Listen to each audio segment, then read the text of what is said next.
On the last Saturday of September in the year 1887, 51 grown men drove 12 miles of prairie road in the dark before there was any light at all in the east, because a woman they had refused to eat with was frying chicken at the end of it.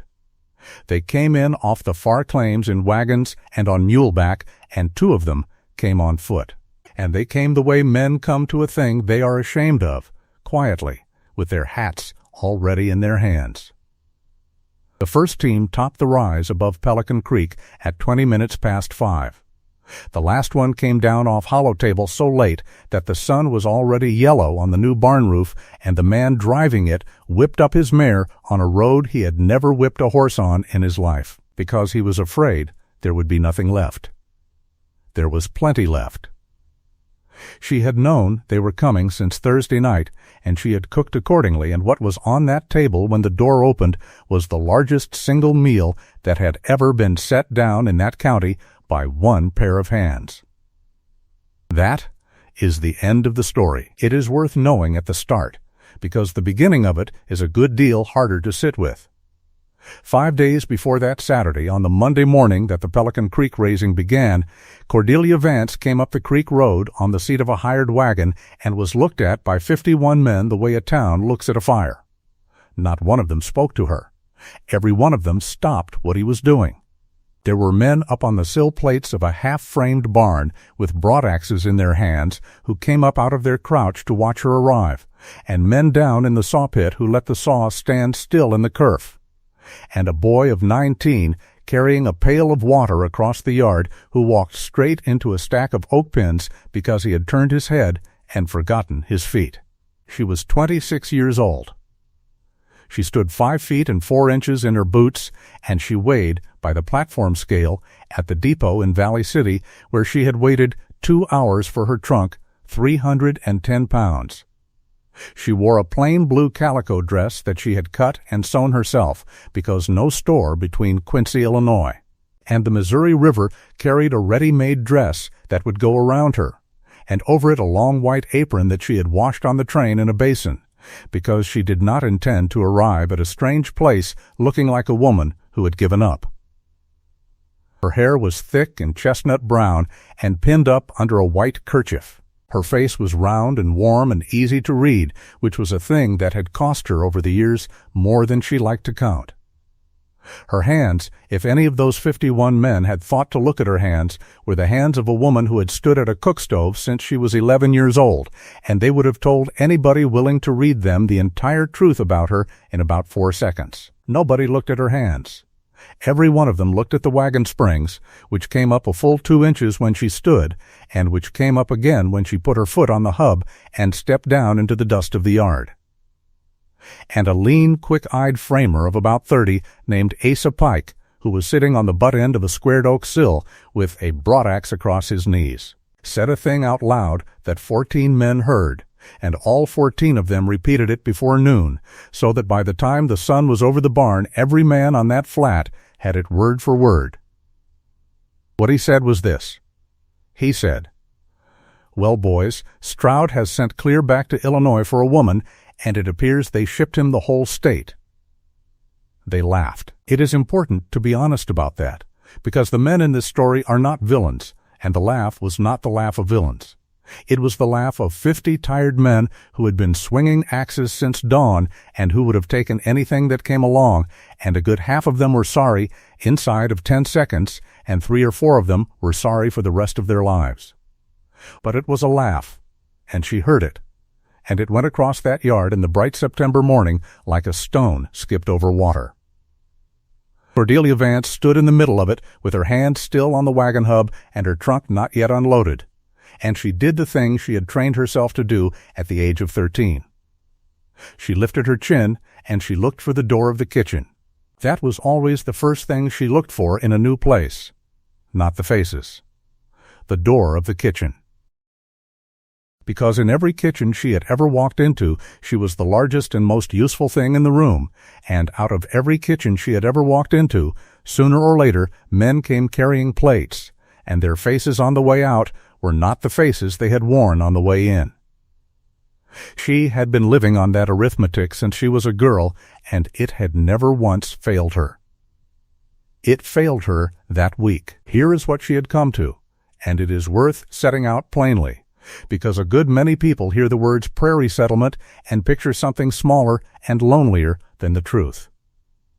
Pelican Creek in the autumn of 1887 was 9 years old, and it was not lonely at all. It was a scatter of 40-odd proved and proving claims strung along 14 miles of a slow brown creek in eastern Dakota, with a store and a blacksmith shop and a schoolhouse that served as a church at the crossing, and a road that went northeast to Valley City and southwest to nothing whatever. The land was flat, and then rolling, and then flat again. Black soil 2 feet deep over gravel. Wheat country. Some of the best wheat country the Lord ever laid down, and every family on it had come out with nothing, and was still, in most cases, in possession of nothing at all except the land itself and whatever they had managed to put up on it with their hands. There was almost no timber.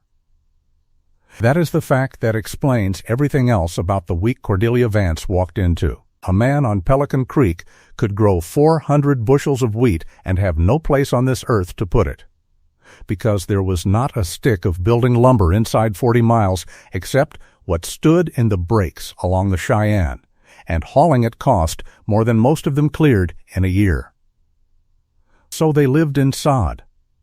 They stored grain in sod. They wintered stock in sod sheds with straw roofs that fell in about 1 year out of 3, and in the bad winter of 1886, a good third of the settlement had lost stock they could not afford to lose, standing to their hocks in a caved shed in a wind that came down out of the northwest at 50 miles an hour and did not quit for 9 days. So in the spring of 1887, 41 heads of families on Pelican Creek signed a paper at the schoolhouse agreeing to a thing nobody in that county had ever tried. They were going to build one barn. Not one barn, a piece. One barn, a big one. A proper timber-framed barn 60 feet long and 40 feet wide, with a stone foundation and a full hay loft, and stalls enough to winter every milk cow and work team on the creek if it came to that, and it would stand on the Stroud claim, because the Stroud claim lay in the middle of the settlement and had the only spring that had never failed. Every man who signed put in cash or timber or labor against a share, and every man who signed had the use of it, and the paper they signed was kept in a tin box at the store, and was, in the opinion of the man who drew it up, either the smartest thing ever done in Barnes County or a lawsuit waiting 9 years to happen. They freighted for it all summer, 41 miles each way to the Cheyenne Breaks, one load at a time, all through July and August, oak and bur oak and elm, and every stick of it squared by hand on the flat below the creek by men who worked their own claims all day and squared timber by lantern light in the evening. By the second week of September, the whole frame was cut and pinned and laid out on the ground in bents, which is the word for the big flat wall frames that get stood up one at a time like the leaves of a book. And the raising itself was set for the last week of the month after threshing and before the ground froze. 51 men came. 41 signers and 10 more from off the creek entirely, from Hollow Table and the Elk Table Road, and 1 wagon load from clear over toward the county line, because that is how it was done then. You came to a raising whether you held a share in it or not. You brought your own tools and your own bedding, you camped in your wagon on the flat for as long as the work took, and nobody paid you 1 cent. What you got instead, and this is the part that matters, is that you got fed. That was the arrangement. That was the whole of the arrangement, on Pelican Creek and in about 10,000 other places like it for the better part of 100 years. The men brought their hands. The settlement fed them. And on Pelican Creek, for 11 years, at every raising and every threshing and every funeral and every school meeting, the feeding had been done by one woman. Her name was Ingrid Halvorsen. She was 63 years old. And she was not in that kitchen on Monday morning. Cordelia Vance was. That is the whole of it. Everything that happened that week came out of that one sentence. And if you understand it, you will understand the men. And if you do not understand it, you will spend the rest of this story thinking they were cruel. And they were not cruel. They were loyal. Loyalty is a warmer thing than cruelty, and it does a great deal more damage, because a cruel man knows what he is and can be shamed out of it, and a loyal man will stand in a doorway for a week with his arms folded and believe to his bones that he is doing right. Ingrid Halvorsen had come to Pelican Creek in 1876 with her husband Anders, one milk cow, and a breaking plow. Anders Halvorsen died in the third winter of a thing that took 4 days, which the doctor at Valley City afterward called pleurisy, and which his wife never called anything at all. She stayed, a widow of 39, with no living children, and she stayed, and she proved that claim up alone, and in the 11 years after that there was not one thing that happened on Pelican Creek that Ingrid Halvorsen did not feed. She fed the men who dug her own husband's grave and would not let a one of them go home until they had eaten, and that is the story they told about her most often. She fed the school-raising and the store-raising and both bridge crews. She fed the county in the diphtheria year, when she went from Sati to Sati for 11 weeks with a covered basket and nursed 9 children through it and lost 2, and one of the ones she did not lose was a boy of 13 named Asa Pike, who grew up to be the best broadaxe man on the creek, and who was, on the Monday morning in question, sitting on a sill in the yard with his axe across his knees, saying a thing out loud about the state of Illinois. Now, the man who had sent for her, Reuben Stroud, was 35 years old that autumn, and he was the largest human being on Pelican Creek by a distance that people from off the creek found difficult to credit until they saw him standing next to somebody.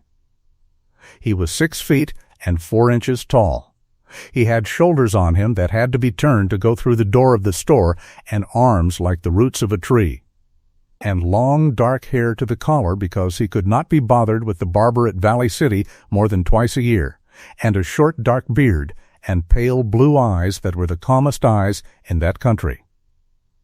He wore a heavy buckskin coat with a wolf fur collar that he had made himself out of a hide he had traded for at Fort Totten, and every man on the creek could recognize the shape of him at half a mile in a fog by that collar alone.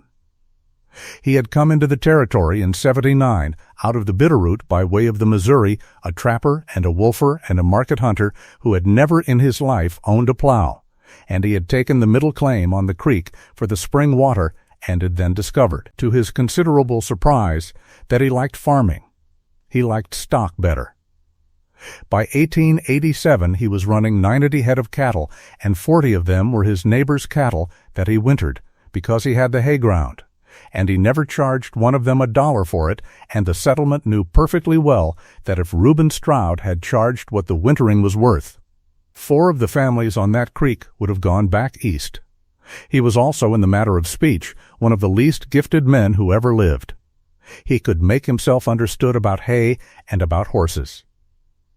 Anything else that had to come out of his mouth got as far as his teeth and stopped there. In 11 months of trying, he had never once managed to tell Ingrid Halvorsen what she was to him, which was the closest thing to a mother he had had since he was 9 years old, and that failure is the hinge that this whole story turns on. Because the arrangement, once Anders Halvorsen died, had been simple and unspoken, and it had lasted 8 years. Ingrid kept the Stroud house. Not for wages. She would not take wages, and he had stopped offering by the 2nd year. She came across the creek 4 days a week to a 2-room frame house that a bachelor of Reuben's habits would otherwise have made unfit for a dog, and she cooked and scrubbed and salted and put up preserves and told him plainly when his shirt was a disgrace, and he cut her hay and broke her ground and hauled her coal and shot her a deer every November, and neither of them ever once said out loud that they were taking care of each other. That is a common enough arrangement on a frontier, and it works beautifully right up until one of the 2 people in it gets old. Ingrid Halvorsen got old in the spring of 1887. It did not come on slowly. There is a kind of rheumatism that takes the hands of women who have spent 40 years with their arms in cold water and hot lard by turns. and it came into her knuckles in February, and by April her fingers had begun to turn out sideways from the joint, and by the end of May she could not close her right hand around the handle of a full water pail.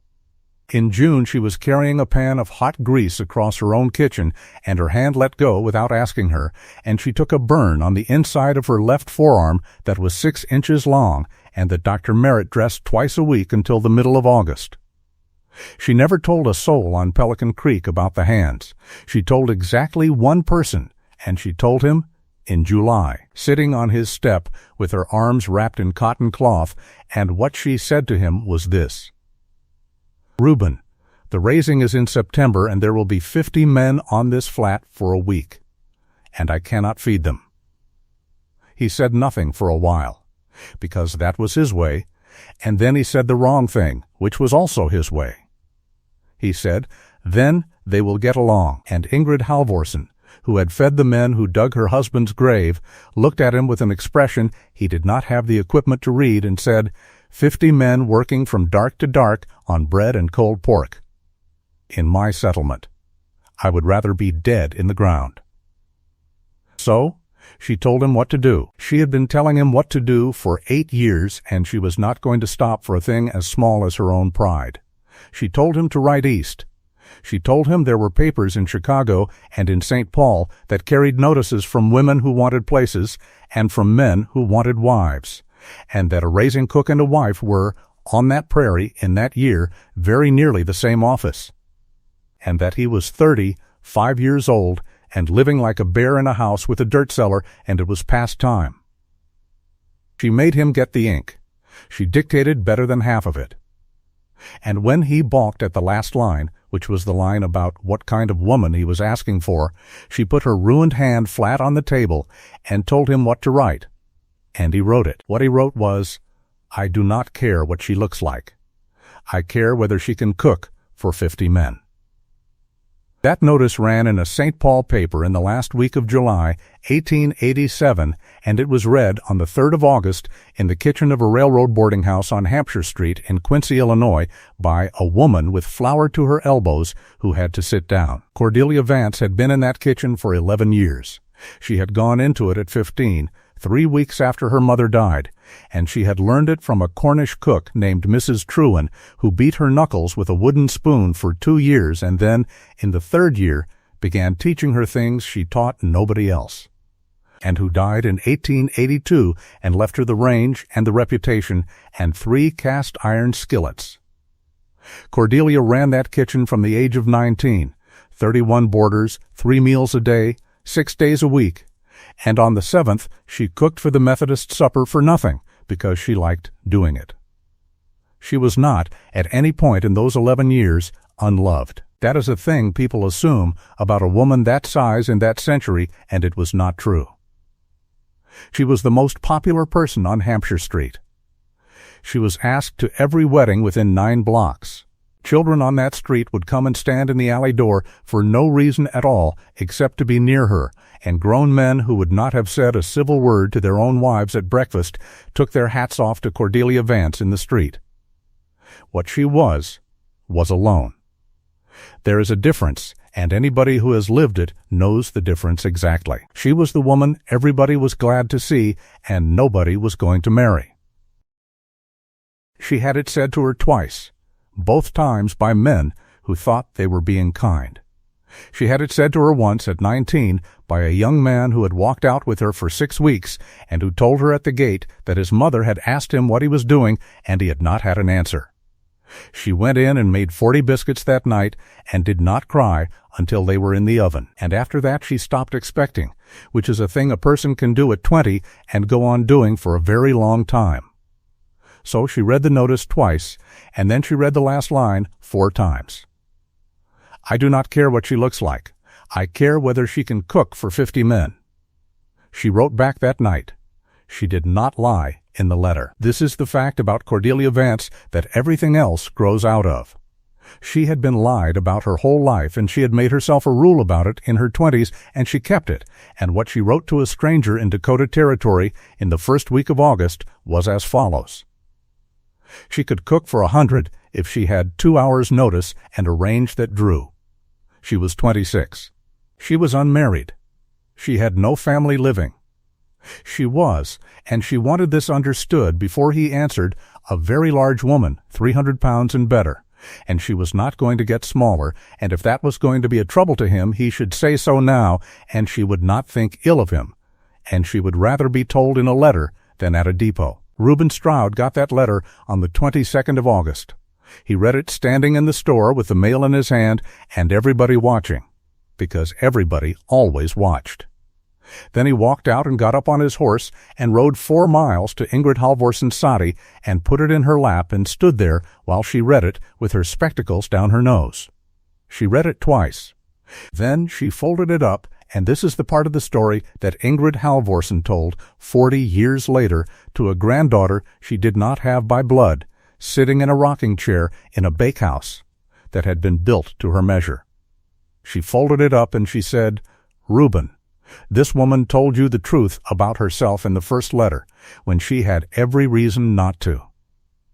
Do you know how rare that is? And Reuben Stroud, who could not say a thing about hay if it had feelings attached to it, said, "No, it is rare," said Ingrid Halvorsen. "Write and tell her to come." He wrote. He sent money for the fare, which was $14.80 on the emigrant cars, and she sent 9 of it back, with a note saying she had had some put by and did not intend to arrive owing him. And on the 24th of September, 1887, Cordelia Vance came off the westbound at Valley City with a trunk, a carpet bag, 3 cast-iron skillets wrapped in a quilt, and a stone crock of her own starter that she had kept alive for 11 years and that had come out of Mrs. Truan's kitchen before that.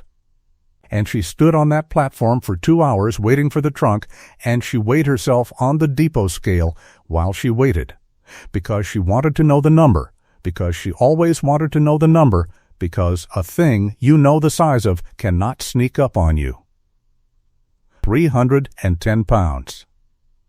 She wrote it in a little book. Then she put the book away and hired a wagon and rode 22 miles southwest into a country with no trees in it. And on Monday morning she came up the last rise and saw a barn frame lying in pieces on the ground like the bones of a whale, and 51 men in the yard. And one of them stood up out of the crowd, a full head taller than any other man there, with a wolf fur collar around his neck. And that was the first she saw of Reuben Stroud. He walked to the wagon. He got there just after Asa Pike said the thing about Illinois, and he had heard it, and every man in the yard was watching to see what he would do about it. What he did about it was nothing at all, because his mind had simply stopped, the way it always stopped in front of anything that mattered. He stood at the wheel and looked up at her and could not produce one word. Cordelia Vance looked down at the biggest man she had ever seen in her life, standing there with his hat in his fist and his mouth shut, and she made a decision in about a second and a half that she was proud of for the rest of her life. She decided he was not sneering. She had spent 26 years learning the difference between a man who is laughing at you and a man who has simply run out of words, and she looked at those pale blue eyes, and she bet everything on the second one. She said, "Mr. Stroud, I am Cordelia Vance. Where is your kitchen?"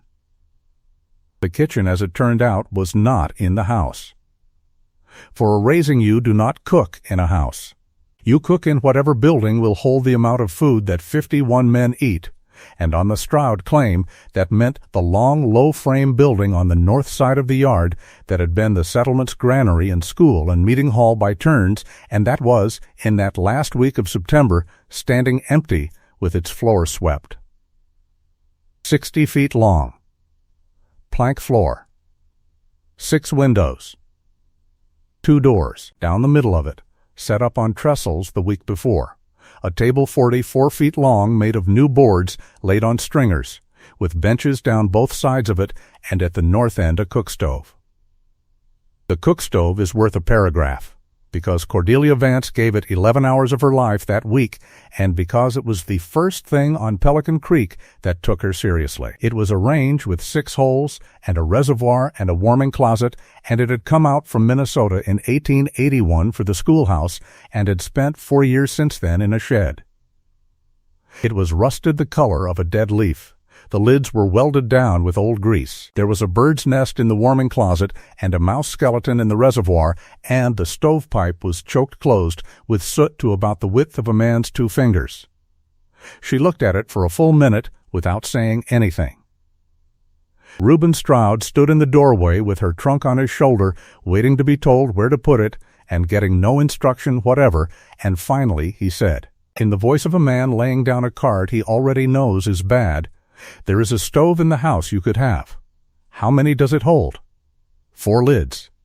"Then it is a stove for 4 people, Mr. Stroud, and I have got 51, said Cordelia Vance, and she took off her traveling coat and hung it on a nail and rolled her sleeves past her elbows.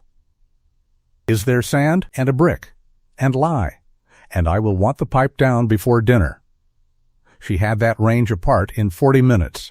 She had it scoured to black iron by 2 in the afternoon, on her knees on the plank floor, with a brick and a handful of creek sand and her sleeves shoved up over forearms that a good many men on that flat would have envied. She took the stovepipe down herself, all 4 joints, and carried it out into the yard and knocked 6 pounds of soot out of it with a stick, and put it back up, and laid a fire of twisted hay and cottonwood scraps and coal, and at 4 o'clock in the afternoon of the 26th of September, the first smoke in 4 years went up out of that chimney, straight up on a still gold prairie evening, where every single man on the flat could see it.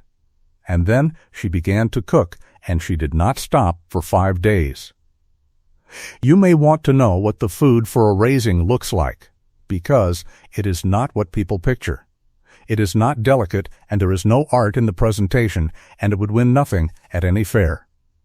It is enormous, it is hot, it is salty, it comes in threes, and it comes on time.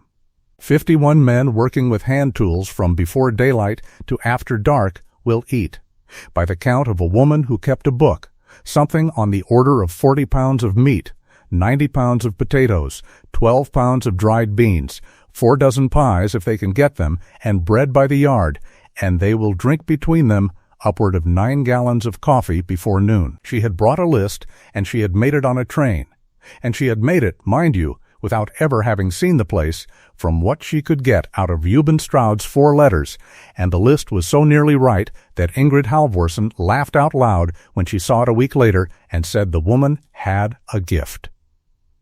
That first afternoon she went at the supper for Monday night. 2 hindquarters of beef had been hung in the spring house since Saturday. She got them down herself, which nobody offered to help her do, and she boned them out on the end of the long table with a knife she had brought from Illinois, and she put on the biggest pot in that county, a 12-gallon iron kettle that had come from the store on a wagon that morning, and she made a beef stew with onions and turnips and carrots and a bay leaf. Because there is no better thing on this earth to put in front of tired men, and because a stew forgives you if the men are late. She made 112 biscuits. She made 2 gallons of milk gravy.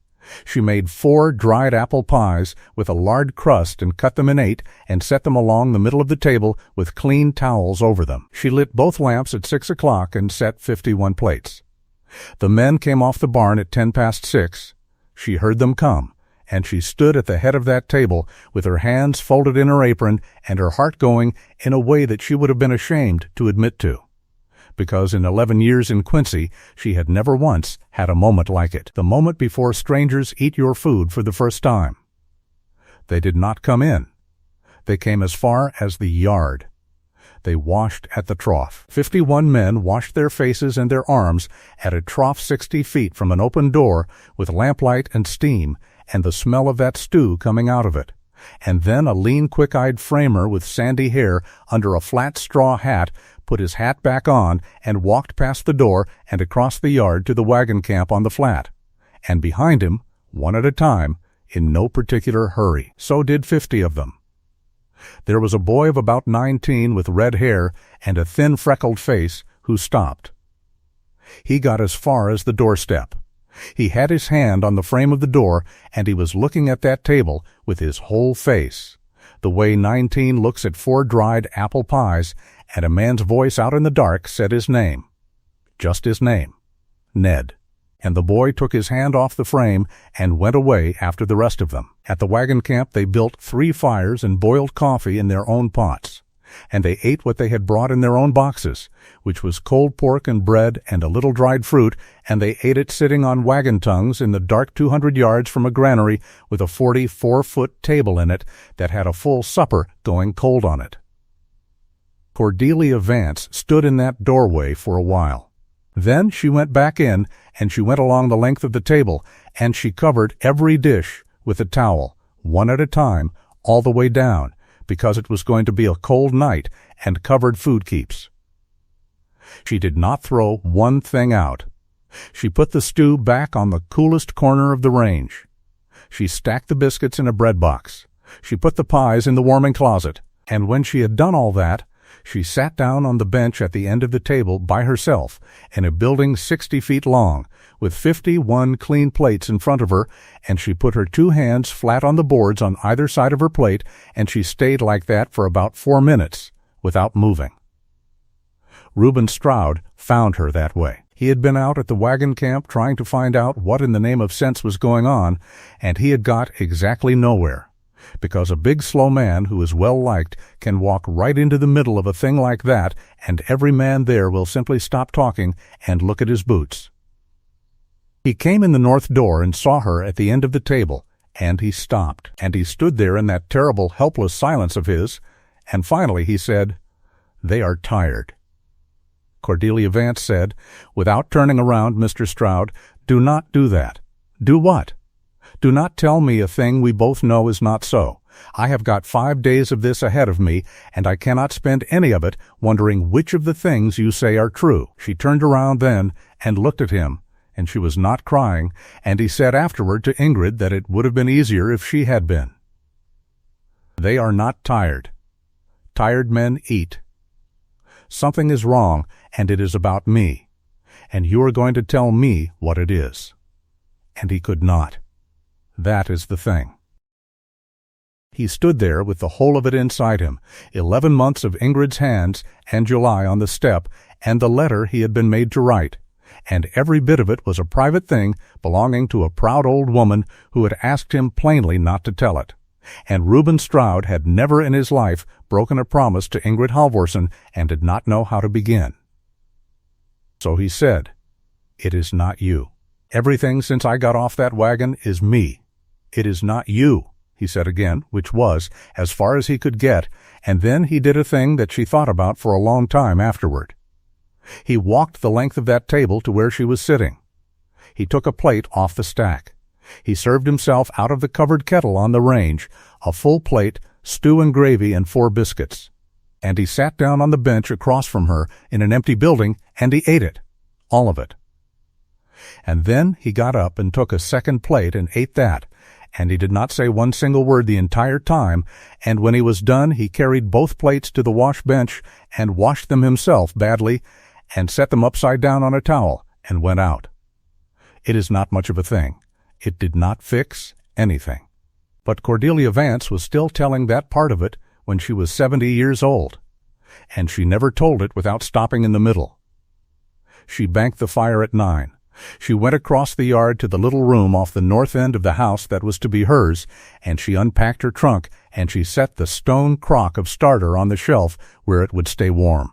And she took out the little book, and she wrote in it the way she had written in it every night since she was 15, the number of people fed, and what was served, and what was left over, because Mrs. Trewin had taught her that a cook who does not keep a book is a cook who is guessing. For the 26th of September, 1887, she wrote, "Beef stew, biscuit, milk, gravy, dried apple pie. Set for 51, served 1, ate 2 plates." Then she wrote, underneath it, in the same study hand, "Find out why." She found out why on Tuesday at 10 minutes to 8 in the morning, and she found it out from a 52-year-old man with a gray beard who had not intended to tell her and who could not help himself, because he was the raising boss, and it was his flat. And there is a kind of man who simply cannot stand in front of an injustice and keep his face still. Gideon Tharp had framed 9 barns in Wisconsin before he ever came to Dakota.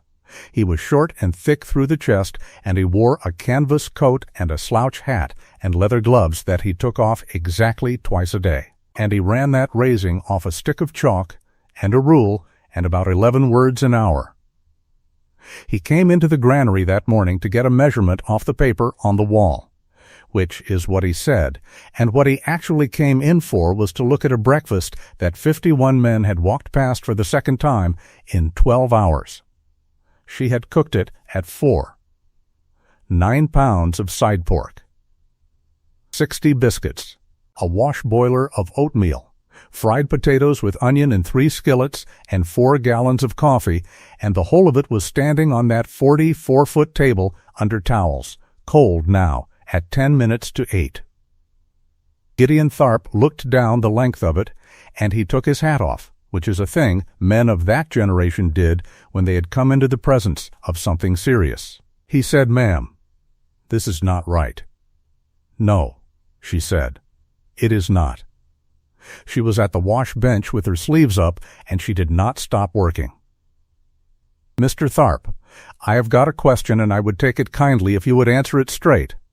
I asked Mr. Stroud, and I got a stone wall, and I have asked the young one with the red hair, and he ran off like I was a bull. What have I done?" And Gideon Tharp, who had been on that flat since Sunday and who had heard every word of it, put his hat back on and told her. Here's what he told her, and here is what had happened, and it is the whole engine of this story, so it is worth having it whole. On the Sunday evening before the raising, 30-odd men were camped on the flat with their wagons in a half circle and 2 fires going. And it was the pleasantest evening of the year, and somebody said the thing that everybody had been going to say sooner or later, which was, "Who is cooking?"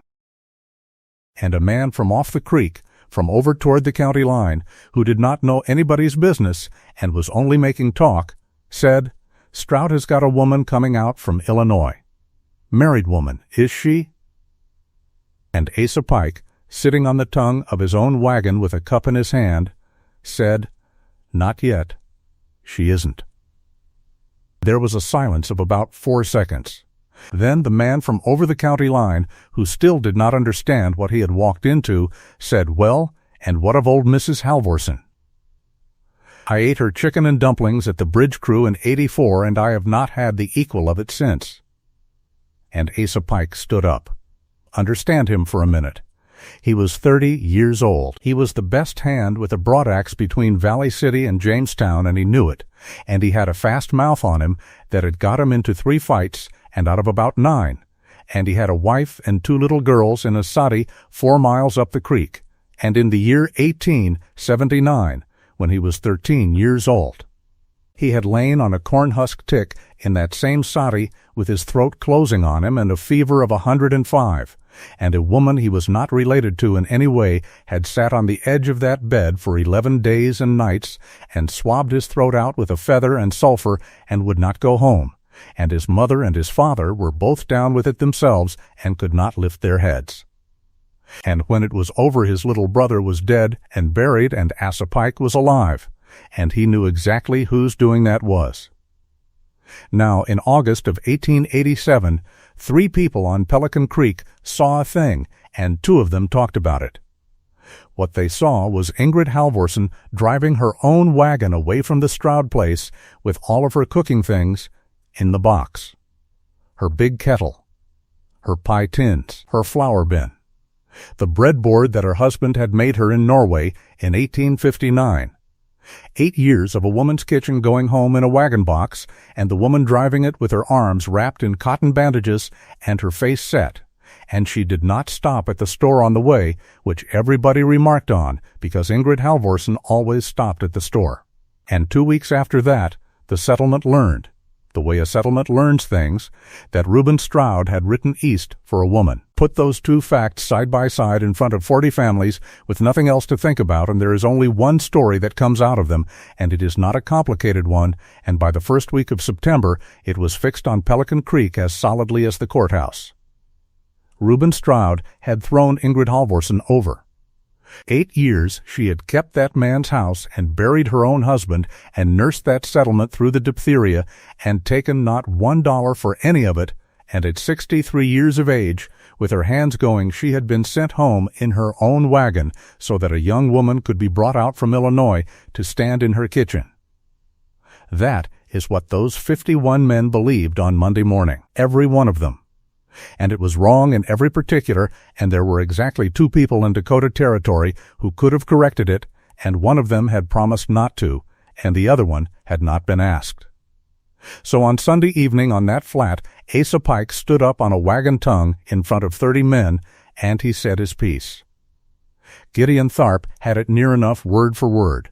He said, "Boys, we have all et at that woman's table. Every man here that was on this creek in '79 is standing up tonight because of her, and some of us have got children standing up because of her. Now I have got no quarrel with a woman I never met, and I am not going to say one word against her that is not true. But there is a kitchen on this flat, and it belongs to Ingrid Halvorsen, and it does not stop belonging to her because her hands went bad and a man got tired of an old face at his table. We are here to raise a barn. We will raise it. We will work from dark to dark, and we will take nothing for it, the same as always." And then he said the sentence that they all repeated afterward, and that 4 of them were still repeating on their deathbeds, and that ruined the following 5 days for everybody on that flat, including himself. He said, "But not one bite of that supper is going down my throat until Ingrid Halvorsen is asked to sit at the head of that table where she belongs."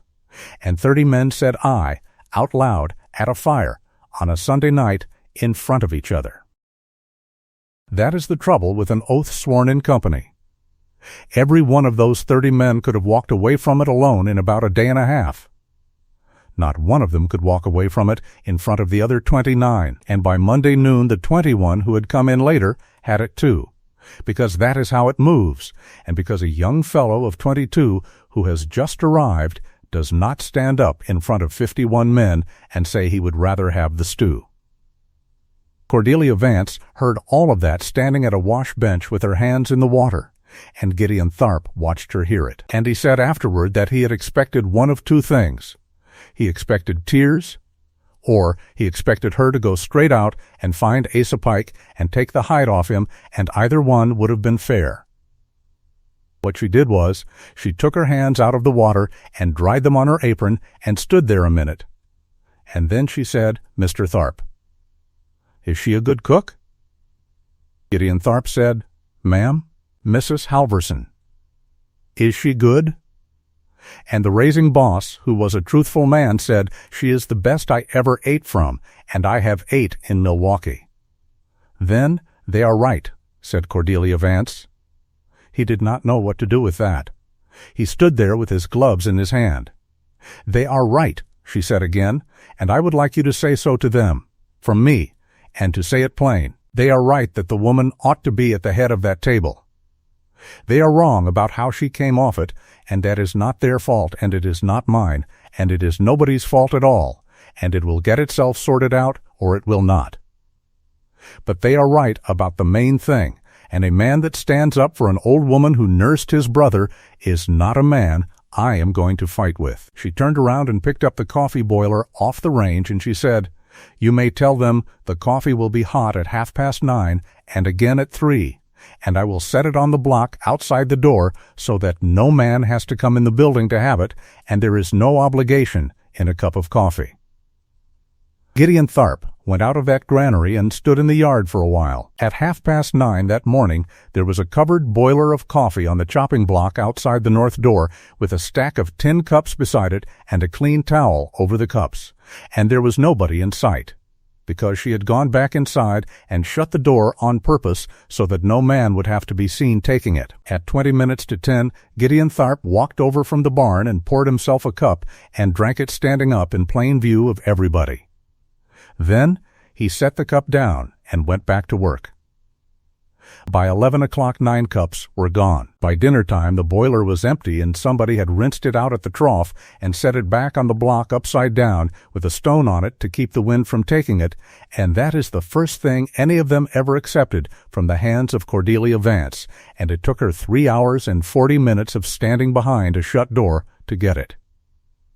She wrote it in the book that night. She wrote, "Coffee taken." All of it. And underneath, they are not against me. They are for her. That is a better thing to be up against, but it is slower. Tuesday dinner was fried chicken. She had not planned it for Tuesday. She had planned it for the end, for the last day, because that is what a cook does with the best thing she has. But she was 3 days from knowing there would be an end, and she was not going to sit in a granary and be quiet. So she killed and dressed 11 hens that Reuben Stroud had bought off a neighbor woman for the purpose. And she cut them up. And she soaked the pieces in buttermilk in a milk pan from 6 in the morning, and at 11:30 she put an inch of lard into 3 cast-iron skillets on a range she had scoured with her own hands, and she fried chicken for 51 men on a prairie where the wind carried east. The barn frame was 210 yards east of that stovepipe. Gideon Tharp said afterward that he lost the whole crew for the better part of 10 minutes, and that he did not even try to get them back. 51 men on a hillside working oak with hand tools, and the wind came up off the creek at about 11:40 and went straight across that yard and out over the barn, and 1 man stopped, and then 4. And then a fellow up on the plate sat down on it with his legs hanging over the edge and shut his eyes, and Gideon Tharp looked around, and every man on that job had his face turned toward the north door of the granary like a field of sunflowers. Nobody came. She had them out on the block by noon, 4 platters under towels, and beside them a pan of milk gravy and a dishpan of biscuits and a crock of butter and a pail of stewed apples, and she went back inside and shut the door, because that was the arrangement she had made with herself. And at 1:30 she came out and carried every bit of it back in. That is the day she started the children's table, and the children's table is where this thing began to come apart, although not one person there could have told you so at the time. Here is how it happened. At about 2 o'clock on Tuesday, a light wagon came in from up the creek with 2 women in it and 4 children and a load of bedding, because the weather had turned fine, and the wives had decided that if their men were going to camp on the Stroud Flat for a week, the men could at least sleep dry, and they had come to bring quilts.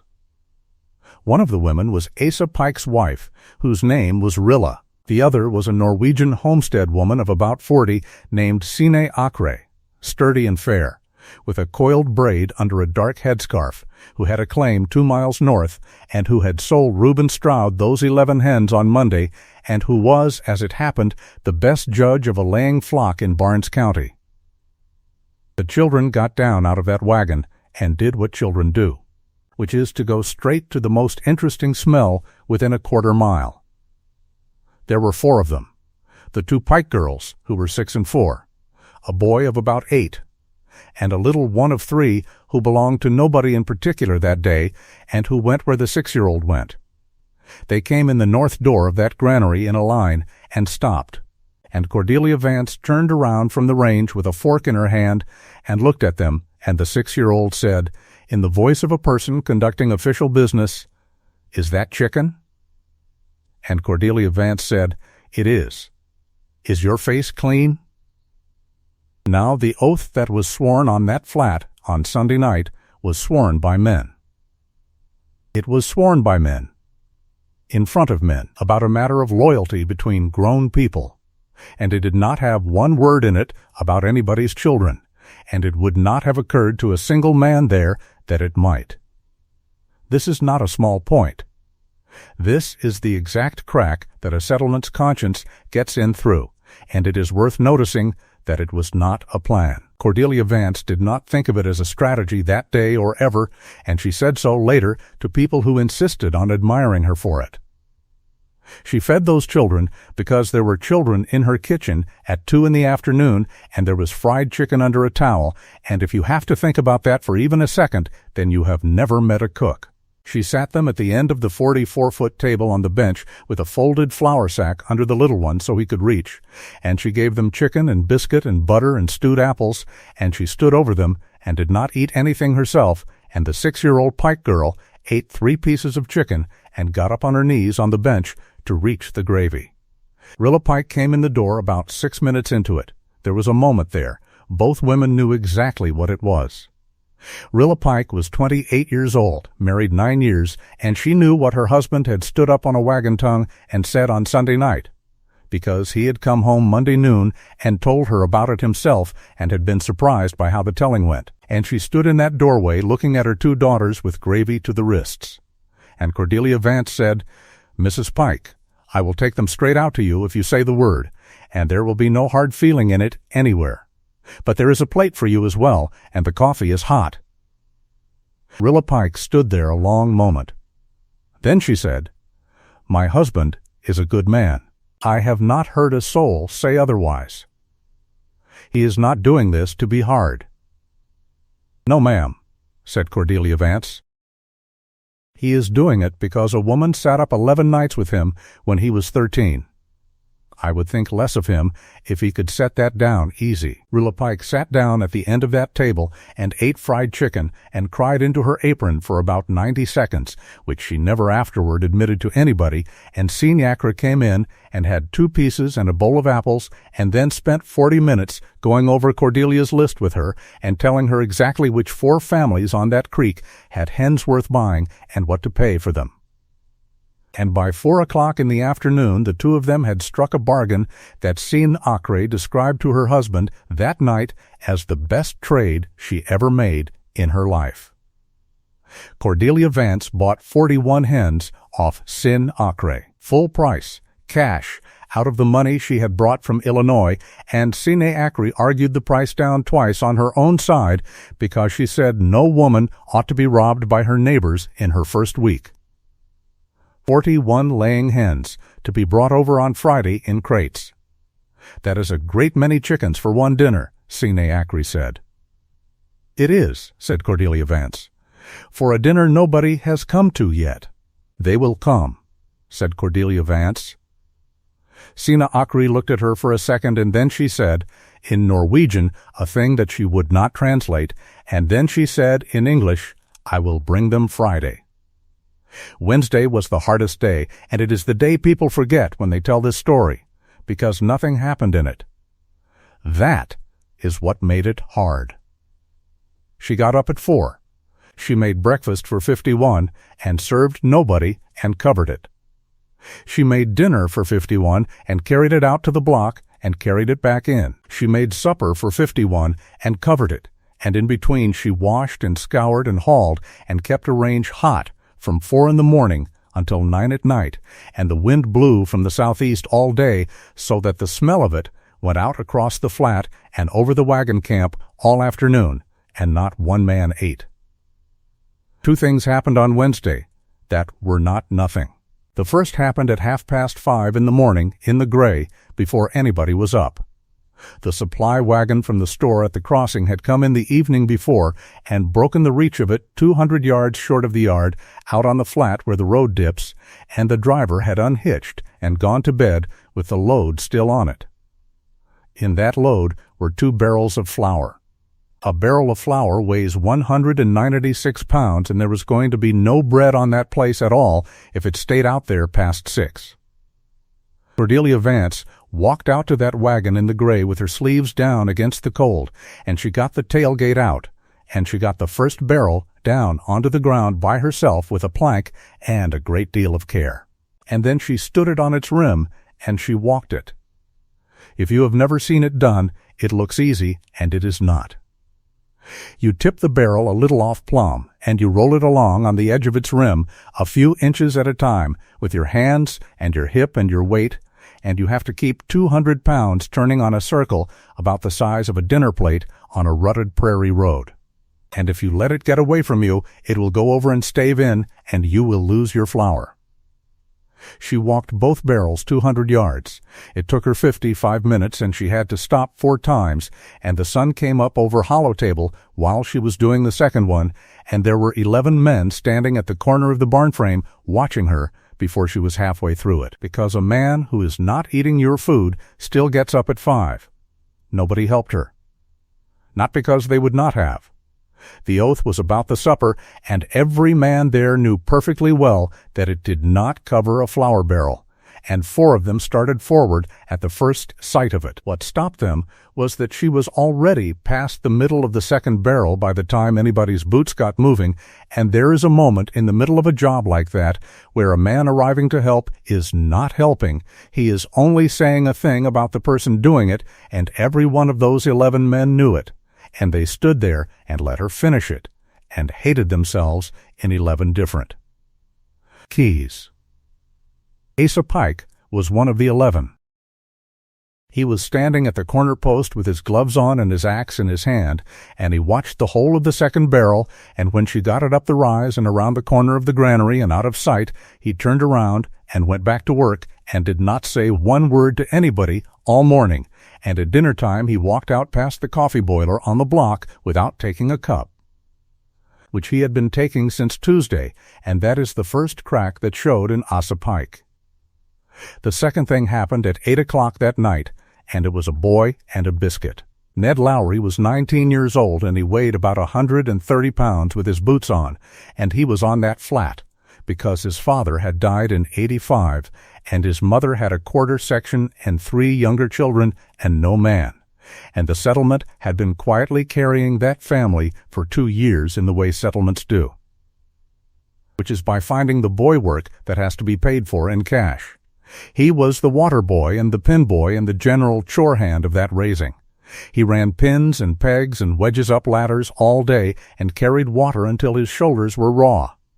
And he ate what he had brought in a box from home, and what he had brought in a box from home was, on Wednesday, 2 cold biscuits and an onion. At 8 o'clock on Wednesday night he came to the north door of the granary and stood there, and Cordelia Vance was at the wash bench with her back to him.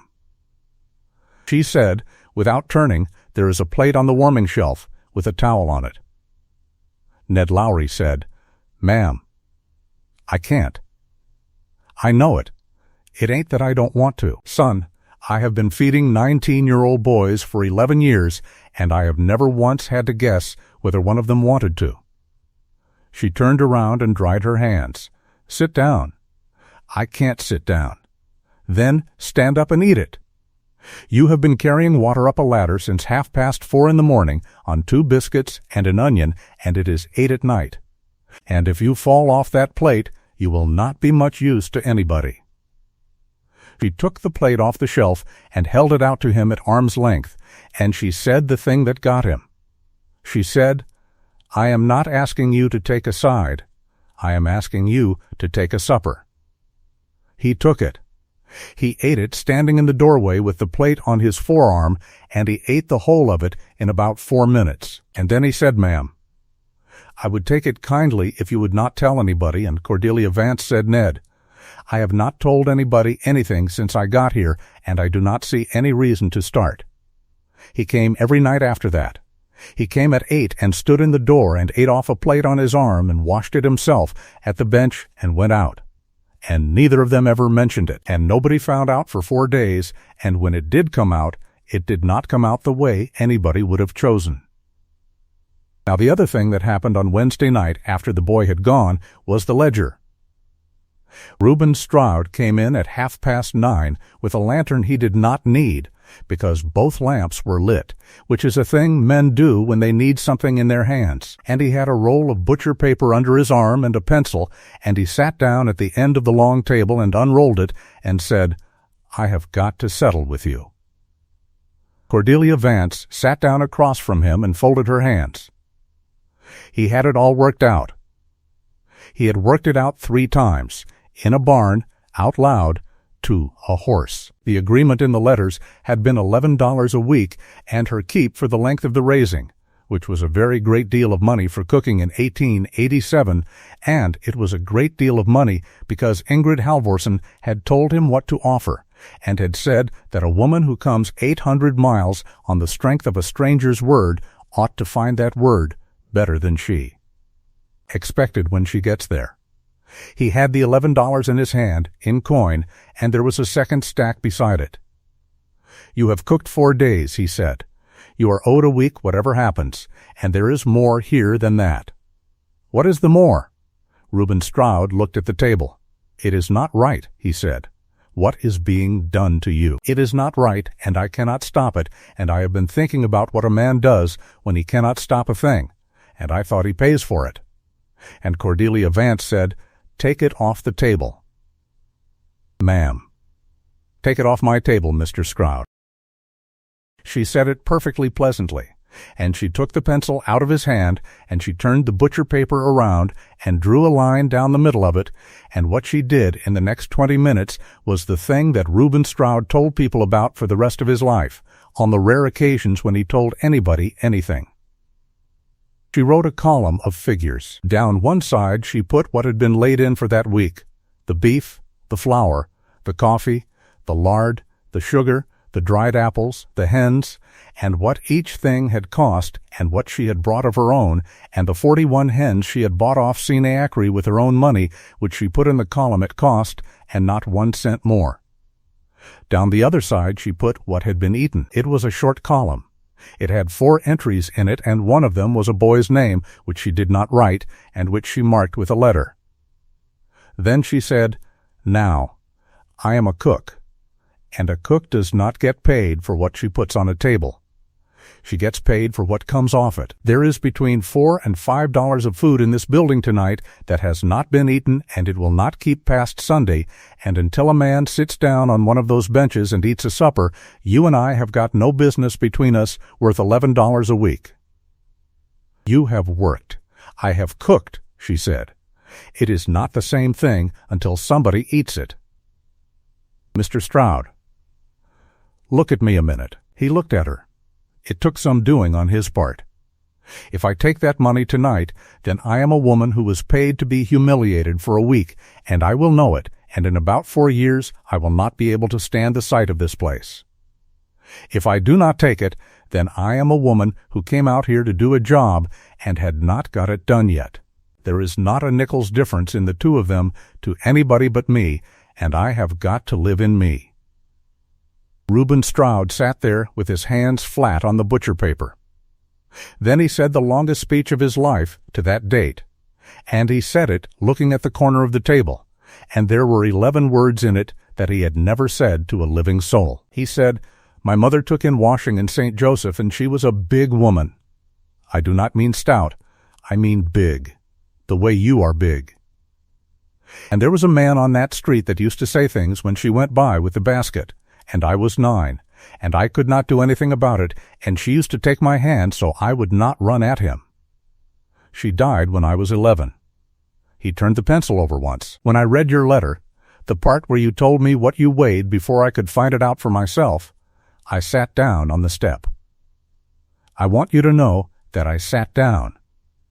And then I want you to know I sent for you anyway, and I have been sick about it since Monday, because I brought you into this, and I did not know what was waiting."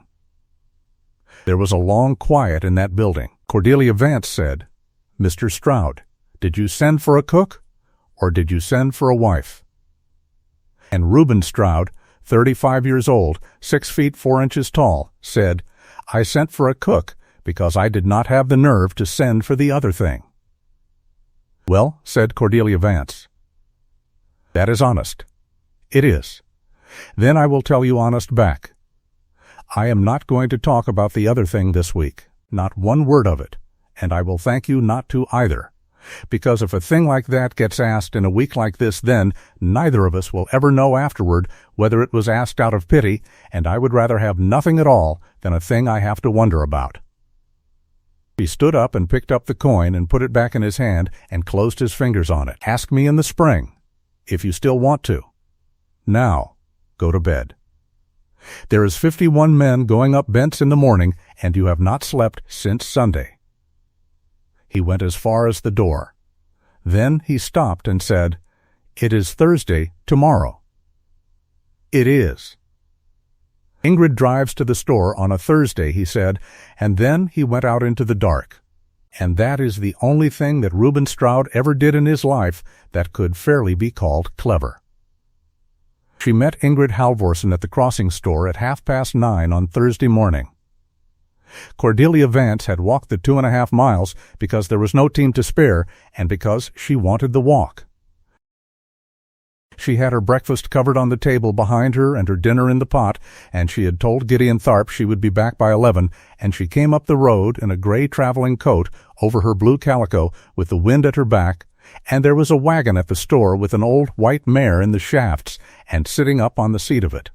Waiting because she could no longer get down and up again without help was a small white-haired woman in a black shawl with her hands wrapped in cotton cloth.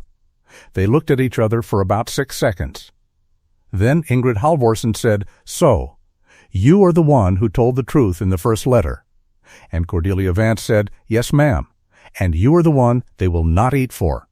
Ingrid Halvorsen shut her eyes. They talked for 1 hour and 10 minutes, the one on the wagon seat and the other standing at the wheel with her hand on the box, and the storekeeper found a great deal to do near the front window. Everything came out. The July evening on the step, and the burn on the forearm, and the notice, and the line about not caring what she looked like, which Ingrid admitted to having dictated, and the wagon load of kitchen things going home in August, which Ingrid explained in one sentence that made Cordelia Vance put her hand over her mouth. "I took my things home," said Ingrid Halvorsen, "because I could not lift my own kettle in his kitchen, and I was not going to have that man watch me try. They think he put you out." "I know what they think. Mrs. Halvorsen, one word from you at that store on any Thursday in the last month, and there would be 51 men sitting at my table right now." "Yes," said Ingrid Halvorsen, "and every one of them would be sitting there feeling sorry for me." She looked out over the mare's ears at the flat brown country. "I have been the woman who feeds this settlement for 11 years. I have not once been the woman it feeds. I would rather be thought hard done by than be thought finished. That is a sin, and I know it is a sin, and I have said so to God about it every night since August, and He has not seen fit to make me any different yet." Cordelia Vance stood at that wagon wheel and thought about it for a while, and then she said, "Then I will not tell them." Ingrid Halvorsen turned and looked down at her sharply. "You have got 5 days of it. I have got 2 days of it left, and I have had worse than this in a boarding house in Illinois off men who were smiling at me while they did it." She put her hand on the old woman's wrist, over the cotton cloth, very lightly. "Mrs. Halvorsen, I will make you one bargain, and then I will walk back to that stove. I will not say a word about your hands to any living soul on this creek. Not to my dying day, if that is how you want it. But when this is done, whichever way it goes, you are coming to that table, and you are sitting at the head of it, because those men are right, and I have said so to Gideon Tharp already. I cannot cook." "I did not say one word about cooking," said Cordelia Vance. "I have got 2 hands and half of Illinois behind me, and I do not need any help with the cooking. I said sit. There is a difference between a woman who feeds a settlement and a woman who lifts a kettle, and if you have not worked that out at 63, then you are not as smart as they all say you are." Ingrid Halvorsen made a sound that was not quite a laugh. Then she said, "Bring me the breadboard out of my wagon." It was in the box under a sack. 29 inches by 19, 3/4 of an inch of hard maple, worn hollow in the middle from 40 years of use, and on the underside, cut with a knife in letters 1/2 inch deep, a name and a date, Anders Halvorsen, 1859. "You will want that," said Ingrid Halvorsen. "There is not a board on that place fit to work dough on. Take it. And listen to me now. If you set a bread sponge in that building tonight, keep it off the north wall. The wind gets in under that sill on the north side, and it will chill a sponge, and you will think the yeast is dead, and it is not dead, it is only cold, and everybody who has ever cooked in that granary has been fooled by it once. Ingeborg Satre was fooled by it in 1881 at the school raising and cried in front of 40 people. "North wall," said Cordelia Vance. "Yes, ma'am." And that is how the two women who could have settled the whole thing with one sentence at the crossing store on a Thursday morning parted instead over a breadboard. And the old one drove home, and the young one walked 2.5 miles back into it carrying 29 inches of hard maple under her arm, and got there at 11 minutes past 11 and had dinner on the block by noon. It rained Thursday night. It began about 9, and it came steady and quiet out of the southeast for 6 hours, and it was the best rain that country had had since the middle of August, and every man in that wagon camp lay under a wagon box and listened to it and was glad. Because a rain like that in the last week of September goes down into the ground, and it is next year's wheat. It also put 4 inches of soft into the top of a flat that had been baked hard as a brick since July. Gideon Tharp walked the site at first light on Friday morning, and he did not like it. He said so. He stood in the mud at the east end of the foundation with his gloves off and told Reuben Stroud and Asa Pike that a man who raises a bent over soft ground is a man who wants to find out something about himself, and that the sensible thing was to give it a day. And Asa Pike said the sensible thing back, which was that there were 51 men on that flat who had threshing of their own waiting and stock to move and 40 acres of fall plowing apiece, and that a day was a day. They looked at the sky, and the sky was clear and hard blue with a wind coming up out of the northwest. And the weather in that country in the last week of September is a thing you do not argue with, you only get out from under it. Gideon Tharp put his gloves back on and said, "Then we drive the stakes long, and we go slow." The barn had 6 bents in it.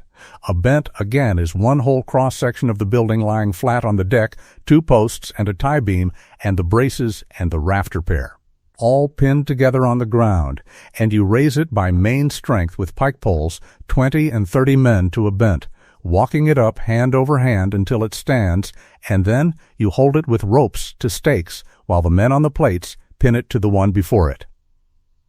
5 of those bents were standing by Friday morning. They had gone up Wednesday and Thursday like a dream, one every 4 hours, and the frame of that barn was standing out on the prairie with the light coming through it, and there was not a man on the creek who could walk past it without stopping. The 6th was the east gable bent, and it was the biggest and heaviest of the 6 because it carried the gable and the hay hood, and it lay on the deck that Friday morning weighing, by Gideon Tharp's reckoning, better than 900 pounds. They started it up at 9:30 in the morning. 40 men on pike poles, which is a pole with an iron spike in the end that you set under the timber and walk upright as the frame comes up. 2 men on the fall rope from the gin pole with a horse to help. 4 guy ropes to 4 stakes, and Gideon Tharp had made them drive those stakes 2 feet into the ground and had gone around and put his own weight on each one before he would let them start. Ned Lowry was up on the scaffold at the east plate with a bag of oak pins and a maul, because the second that bent came plumb somebody had to be up there to drive the pins that married it to the plate. And the pin boy is always the lightest man on the crew, and Ned Lowry weighed 130 pounds. Cordelia Vance was crossing the yard at that moment with a shoulder yoke and 2 full water buckets. They had it 2/3 of the way up when the northwest wind came across that flat and a gust that took a man's hat off at the store 2.5 miles away. It caught 900 pounds of oak broadside standing at an angle on ground that had taken 6 hours of rain the night before. The northeast stake came out of the mud as clean as a spoon out of a pudding. The bent went past plumb, going away from the men and the poles, out over the open east end of the building where there was nothing at all but a 12-foot drop to the stone foundation and 1 scaffold with a boy standing on it. And 40 men with pike poles found out at the same instant that a pike pole is a tool for pushing and is worth precisely nothing for pulling anything back. Men shouted. Ned Lowry turned around on the scaffold with the maul in his hand. The fall rope from the gin pole was running out through the block, and it was running out fast, and the two men on the end of it had let go of it because it had jerked the first one off his feet and burned the hands off the second one to the bone, and there was 30 feet of it snaking across the deck. Cordelia Vance came around the corner of the foundation 11 feet from that rope. She dropped the yoke. Both buckets went over. She took 2 steps and got that rope in both hands, and she did the one thing that a person who has spent 11 years in a kitchen knows how to do without being taught, which is that she did not try to hold it standing up.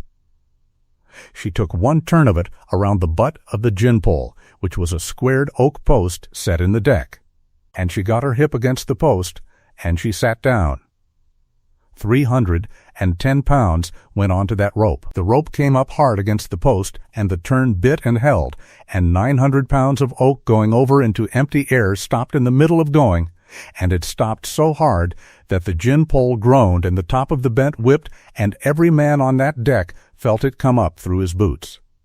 It did not stop it standing. Nothing was going to stop it standing. What it did was take the fall out of it, and the bent came down slow instead of fast, and it came down onto the scaffold instead of past it, and the scaffold, which was 3 planks on 2 trestles, broke in the middle the way a scaffold does. Ned Lowry went down with it. He went down onto the deck between the sill and the fallen plate and the east corner post of that bent. A squared oak timber, 8 inches by 8, came down across the deck and caught his left leg just above the ankle and pinned it flat against the sill. He did not scream. That is the thing everybody remembered, that he did not scream. He only said, quite clearly, "Oh." And then he said, "It's on me." What happened in the next 4 minutes has been told on Pelican Creek for 2 generations, and there are maybe 5 details that everybody agrees on, and they are these. 11 men got to him inside of 15 seconds. Gideon Tharp got a pry pole under the corner post, and 4 men laid onto it, and the butt of the pry sank straight down into 4 inches of rain-soft prairie and did nothing at all. They put a plank under it and tried again, and the plank tipped. Somebody hollered for a jack, and there was no jack within 11 miles. Reuben Stroud, who could lift more dead weight than any man in that county, got both hands under the timber where it crossed the sill and put his back into it and lifted, and it came up perhaps half an inch, and then it stopped, because the far end of that post was still tied into 900 pounds of bent leaning on a broken scaffold, and a man lifting from outside a thing like that is lifting the whole of it. And the gap. The gap is the 5th detail, and it is the one the whole thing turns on. The space that a person had to get into in order to put a shoulder under the underside of that corner post. In under the fallen tie beam and between the standing 5th bent and the wreck of the scaffold was a hole about 26 inches high and a little better than 3 feet deep. Reuben Stroud was 6 feet 4 inches tall. Gideon Tharp was 5 feet 10. Asa Pike was 5 feet 11. There was not one man on that deck who could fold himself into a 26-inch space and still have anything left to press with, and 2 of them tried, and the second one got his shoulder in and could not get his hips through and had to be pulled out by the belt. Cordelia Vance was 5 feet and 4 inches tall. She had been sitting on that rope with her hip against the gin pole for a minute and a half by then, and 2 men had taken the rope off her and got a proper turn on it and made it fast, and she had got up out of the mud, and she had walked down the deck to where the men were, and she had looked at that hole, and she had understood the arithmetic of it faster than anybody else there, because she had been doing the arithmetic of what her body could and could not fit into every day since she was 13 years old. She said, "Move." Gideon Tharp said, "Ma'am, that is 900 pound of oak." "It is 900 pound of oak with 1 corner on that boy's leg, and the rest of it hung on a rope," she said. "And I am not going to lift the barn, Mr. Tharp. I am going to lift the corner." Move, and they moved. It says something about Gideon Tharp that they moved, because he was the boss of that raising, and it was his word, and what he did was step back and put his arm out and clear the men off the deck on that side, and afterward, when people asked him why, he always said the same thing. He said, because she was right, and there was a boy under there. And I have never yet met a fool who was right. She went in on her hands and knees. Backward, she got herself into a 26-inch space under a fallen tie-beam with a bag of oak pins and a broken plank and a boy's leg in it. And she turned herself over, and she set her boots against the inside face of the sill, which is the one immovable thing in a barn frame, and she put her back and both shoulder blades flat against the underside of the corner post, and she got her hands up over her head and flat on the timber, and she said, "Somebody take his shoulders, and do not pull till I say." Reuben Stroud lay down flat on the deck at the boy's head and got both hands under his arms. Then Cordelia Vance pushed with her legs. Here's what it takes. A woman 5 feet 4 inches tall, weighing 310 pounds, who has carried water on a yoke and walked barrels of flour and stood 11 years at a range and lifted a 12-gallon kettle full of stew off a stove twice a day since she was 19, has, in her thighs and her hips and the flat of her back, an amount of pure lifting power that a lean man of 6 feet does not have and cannot get. She is low. She is wide at the base. She can fit in under a thing and press it with the strongest muscles in the human body instead of hanging off the end of it with her arms like a man does.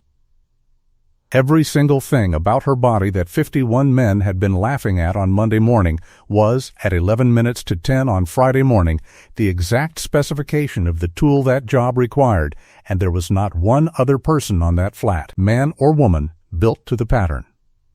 The corner post came up 1.5 inches. Somebody said, "It's moving," in a voice that came out cracked. It came up another inch and stopped, and her boots skidded a 1/2 inch on the wet timber, and everybody's heart stopped with it, and she got them set again and pushed again, and it came up a third time and stood there, 3 inches and better off that sill, on the back of a woman lying on her shoulders in a hole in a broken scaffold. And Cordelia Vance said, through her teeth, "Now, Reuben Stroud drew Ned Lowry out from under that timber by the shoulders, straight and slow and all in one motion, and Asa Pike had the boy's ankle in both hands to keep the foot from turning as it came. And the leg came clear of the sill, and Gideon Tharp said, 'Clear.' And then he said it again, louder, 'Clear, ma'am, he is clear.' And Cordelia Vance let it down. She did not let it down all at once.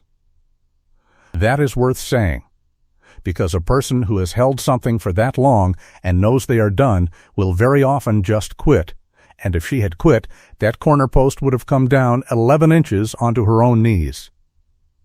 She walked it down. She let her legs bend by degrees with 900 pounds of it hung on her back, and set it down onto the sill as gently as a woman setting a pie in an oven, and then she rolled over onto her hands and knees in the wreckage and came out of that hole backward the same way she had gone in.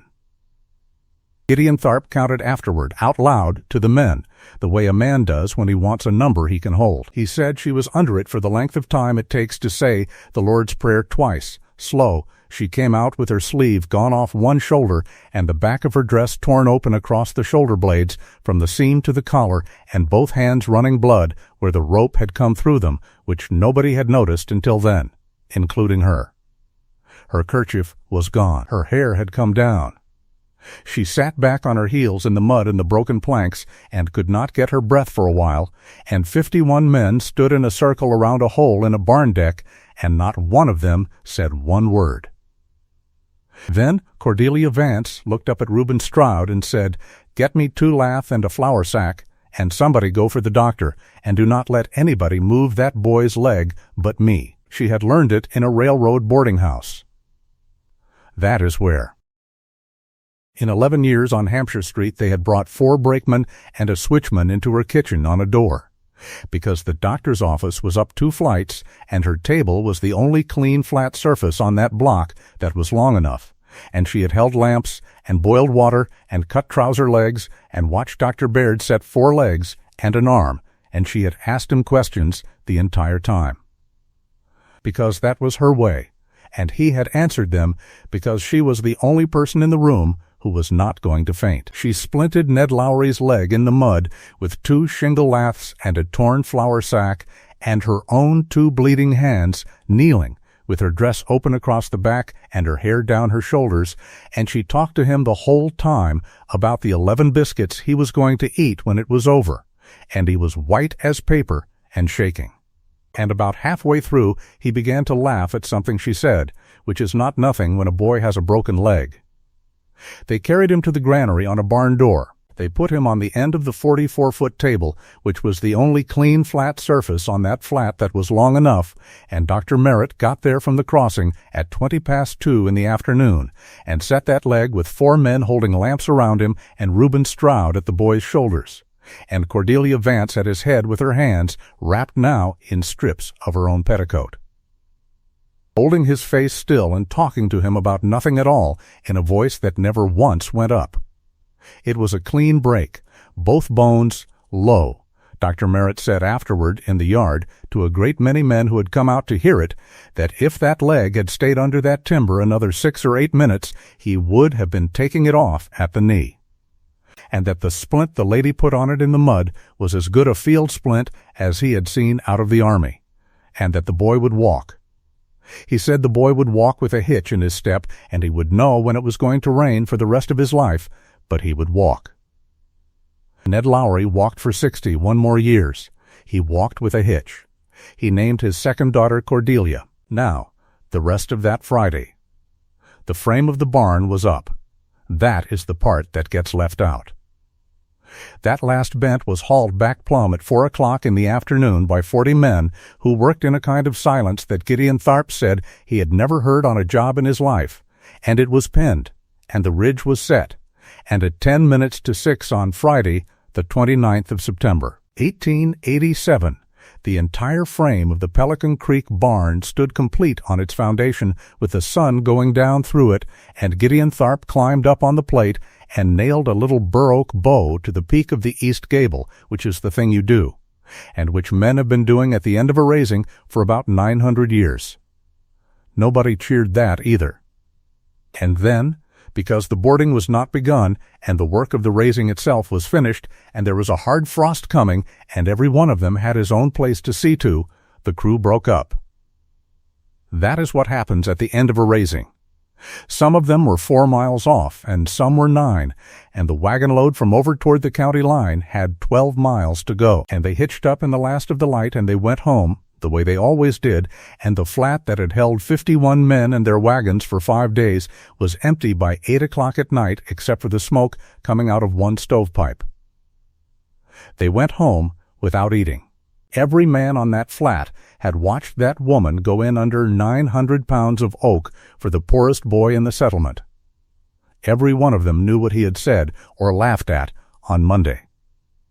And not one of them could make himself walk into that building and sit down on a bench and eat a supper, because they had sworn a thing out loud in front of each other on Sunday night. And they had sworn it for a reason that had not changed, and there is no creature on this earth more helpless than a decent man standing in a yard who has got himself trapped between 2 right things. 9 of them did not go home. The 9 were the ones who had carried the door. Reuben Stroud and Gideon Tharp and 6 others and Asa Pike, and they stayed because the boy was on the table and could not be moved until morning, and his mother had been sent for and had come, and somebody had to sit up. At midnight, Cordelia Vance fried 9 eggs and cut bread and set out butter and put it on the end of the table away from the boy, and she did not say anything about it, and she went and sat down on the far side of the room by the stove with her hands in her lap. They ate it. All 9 of them. Standing up, mostly, and none of them looking at each other.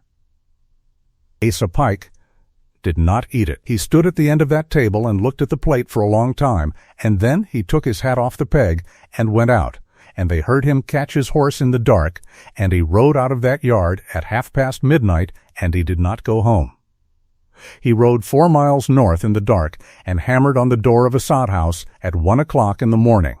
Ingrid Halvorsen lit a lamp and opened it in her wrapper with her gray hair in a plait down her back and her hands in the cotton cloths, and she looked at a 30-year-old man standing in her doorway with his hat in both fists, And she said, "Who is dead?" "Nobody is dead," said Asa Pike. And then his voice went, and he had to stand there a minute. She put him in the chair by the stove, and she poked up the fire with her wrist because she could not grip the poker. And she did not say anything, and she did not have to, because he told her the whole of it. The Sunday night on the wagon tongue. The thing he had said about the state of Illinois. 5 days of covered plates. The flour barrels in the gray at 5:30, and a hole 26 inches high in a broken scaffold on a Friday morning, and what had come out of it. And then he said, "And I stood in that yard tonight, and I could not go in and eat her supper, because I swore in front of 30 men that I would not until you were asked to sit at the head of it. And I have got no right on this earth to ask you to come and let me off of it. And I have rode 4 miles to ask you anyway." Ingrid Halvorsen sat down on the edge of her bed. She was quiet for a long time. Then she said, "Asa, take the cloth off my hands." He said, "Ma'am." "Take it off." He knelt down on the floor of that sari and unwound the cotton off the left hand and then off the right, and he saw what was under it, and he was still seeing it 40 years later. He saw the knuckles turned out sideways at the joints. He saw the fingers of the right hand curled in toward the palm and not able to come out of it, and the 6-inch burned scar on the inside of the left forearm, still red, healed in a shine. "Now," said Ingrid Halvorsen, "you listen to me, because I am going to say it once, and then I am never going to say it again as long as I live." And she told him. She told him about February and about April, and about the pail she could not carry, and about the pan of hot grease in June that let go of her because her hand let go without asking her. She told him about the evening in July, sitting on Reuben Stroud's step, saying out loud to the only person on earth she could say it to that there was going to be a raising in September and 50 men on that flat, and she could not feed them. And what did that man do? She said. He said they would get along. And I told him no. I told him to write east. And he did not want to, and I sat there and I dictated the letter, Asa. I said the words to him, and he put them down. And in August I took my kettle and my pans and my breadboard home out of his kitchen in my own wagon, because I could not lift them in front of him one more time, and every soul on this creek looked out of a window that day and made up a story about it, and not one of you came and asked me. Asa Pike said, "You could have told us." "Yes," said Ingrid Halvorsen, "I could have told you." "Then, why in the world did you not tell us?" And the old woman looked at the boy she had kept alive in 1879, and she said, "Because I have fed this settlement for 11 years, and I did not want it to start feeding me." He put his face in his hands, kneeling on the floor of that sari, and Ingrid Halvorsen put her ruined right hand on the top of his head, which she could do, because it does not take a grip to do that. "Now," she said, "there is a woman on that flat with her hands cut open who has kept my secret since Thursday morning at the crossing store, when one sentence out of her mouth would have got her 51 men at her table by Thursday noon. She gave me her word, and she has kept it for 2 days while you all walked past her door. Do you understand what she has done, Adasa? She let you go on thinking that of a man who never did it, and of a woman who never did it, because I asked her to, and because I was proud, and I have got to answer for that, and I will. What do I do?" "You get on your horse," said Ingrid Halvorsen. "You go down this creek and up the other end of it, and you knock on every door between the county line and Hollow Table, and you say it out loud on the step where the wife can hear it too. And then you come back here at 9 o'clock in the morning with a wagon, and you help me up into it, because I cannot get up into a wagon by myself any more, and that is a thing I would rather this settlement learn from me than from a window." Asa Pike rode out of that yard at 20 minutes to 2 in the morning. He went 4 miles up the creek first and got Otmar Rask out of bed, and Otmar Rask got dressed and saddled a horse without one question, and the two of them split the settlement between them. And after that, it went the way news goes in a country where everybody's door faces the road. Asa Pike knocked on 11 doors himself. Otmar Rask knocked on 9. Del Yeager, who got the word at 3:10 and whose place was out on Hollow Table, put his boots on and rode 2 more miles east to the 3 claims out there because he could not stand to be the far end of it. And by 4 o'clock in the morning of Saturday, the 1st of October, 1887, there was not a household on 14 miles of Pelican Creek that did not know exactly what had happened, and why, and what had been said, and by whom. It has to be understood what that news actually was, because it was not one thing. It was 3, and they landed in a particular order on every doorstep, and the order is why what happened at sunrise happened. The first was, Reuben Stroud never put Ingrid Halvorsen out of anything, and we have all been believing a lie about a man for 6 weeks. The second was, Ingrid's hands are gone, and she has been hiding it from us since February.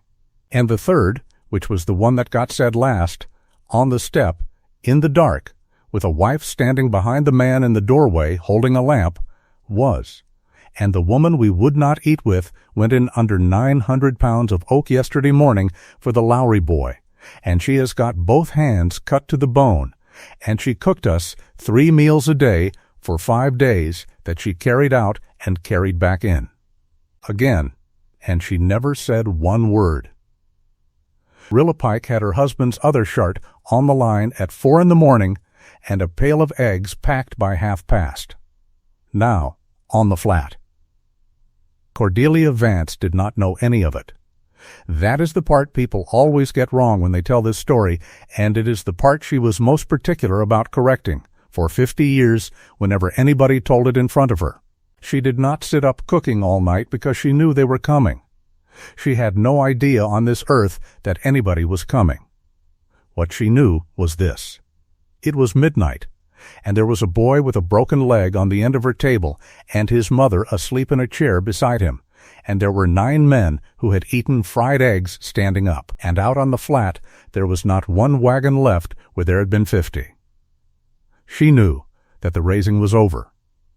She knew that in a few hours Reuben Stroud was going to have to hitch a team and drive her back to Valley City, because there was no earthly reason for her to stay and every reason for her to go, and that she would sit on that seat for 22 miles beside a man who could not talk, and get on a train and go back to Hampshire Street and be the woman everybody was glad to see. And she knew there were 41 hens in crates in the lean-to shed. Sina Acre had delivered them at 6 o'clock Friday evening, driving into a yard where a boy had just had his legs set on the supper table, and she had heard the whole thing from her own husband. And she had said one sentence to Cordelia Vance in the doorway of that shed with a lantern between them. She had said, "You will cook them anyway, I think." So at 1:30 in the morning, with her hands wrapped in strips of a petticoat, in an empty building with a lamp burning at one end of it and a boy asleep at the other, Cordelia Vance stood in the middle of a 60-foot granary and had it out with herself. She wrote it down that night, afterward in the little book, and the book is the reason anybody knows what she was thinking. What she wrote was this. It was not a hard thing to decide. I have got 41 hens and 11 days of a woman's whole life invested in this place, and I am not going to get on a train having cooked 5 days of suppers that went out and came back. I am going to cook the dinner I came here to cook. If it goes out on that block at noon and comes back in at 2, then it comes back in, and I will have done the thing I said I would do, and I will get on the train having done it. A cook does not stop cooking because nobody is eating. That is exactly when a cook cooks. Then she put the book away, and she went out to the lean-to, and she started on the chickens at 2 o'clock in the morning. There is a thing that ought to be said here about what it actually takes to fry chicken for a crowd, because people say the words as if it were a small thing, and it is not a small thing. And what that woman did between 2 o'clock and 8 o'clock on the morning of the 1st of October, 1887, with 2 hands that had a rope burn through the palms, is the sort of work that nobody puts on a monument. 41 hens. She dressed them all herself, in a lean-to shed by lantern light, with a kettle of scalding water on a fire in the yard, and it takes a fast, experienced hand something over 4 minutes a bird from start to finish, and she was not able to close her hands all the way. She cut them up on Anders Halvorson's breadboard, not into halves, the way a lazy cook does it, but into 10 pieces to the bird, because 10 pieces means everybody gets a piece they like, and nobody is looking at the platter to see who took the thigh, and 41 hens cut into 10 pieces is 410 pieces of chicken. She put them into buttermilk.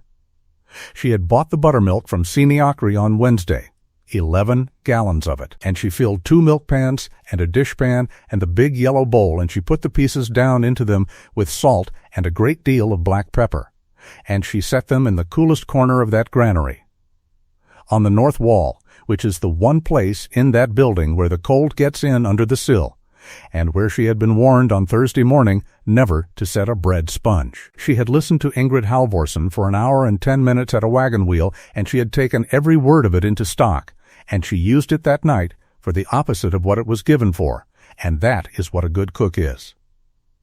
She set a bread sponge, too, of course, on the warm side, with her 11-year-old starter out of a stone crock that had come out of a Cornish woman's kitchen in Quincy, Illinois, 20 loaves. She had the flour to do it because she had walked 2 barrels of it 200 yards up a road on Wednesday morning.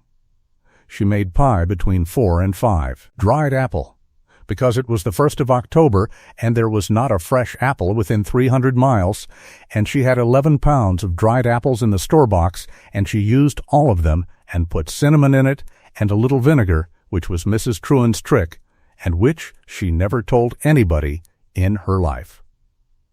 9 pies. She had 9 tins. She would have made 20 if she had had the tins. She peeled potatoes sitting down at 5 o'clock, because by then her hands had begun to be a real trouble to her, and she peeled 1.5 bushels sitting on a bench at the end of a 44-foot table, with a boy asleep at the other end of it, and his mother watching her from a chair with her mouth in a line. And at 6 o'clock in the morning, with the sky just beginning to go gray over Hollow Table, she put 1 inch of lard into 3 cast-iron skillets on a range she had scoured with her own hands on Monday afternoon, and she began to fry. Those 3 skillets are worth a word. They were the only things of value that Cordelia Vance owned in this world. They had come to her out of the will of a Cornish cook named Anne Truan in 1882.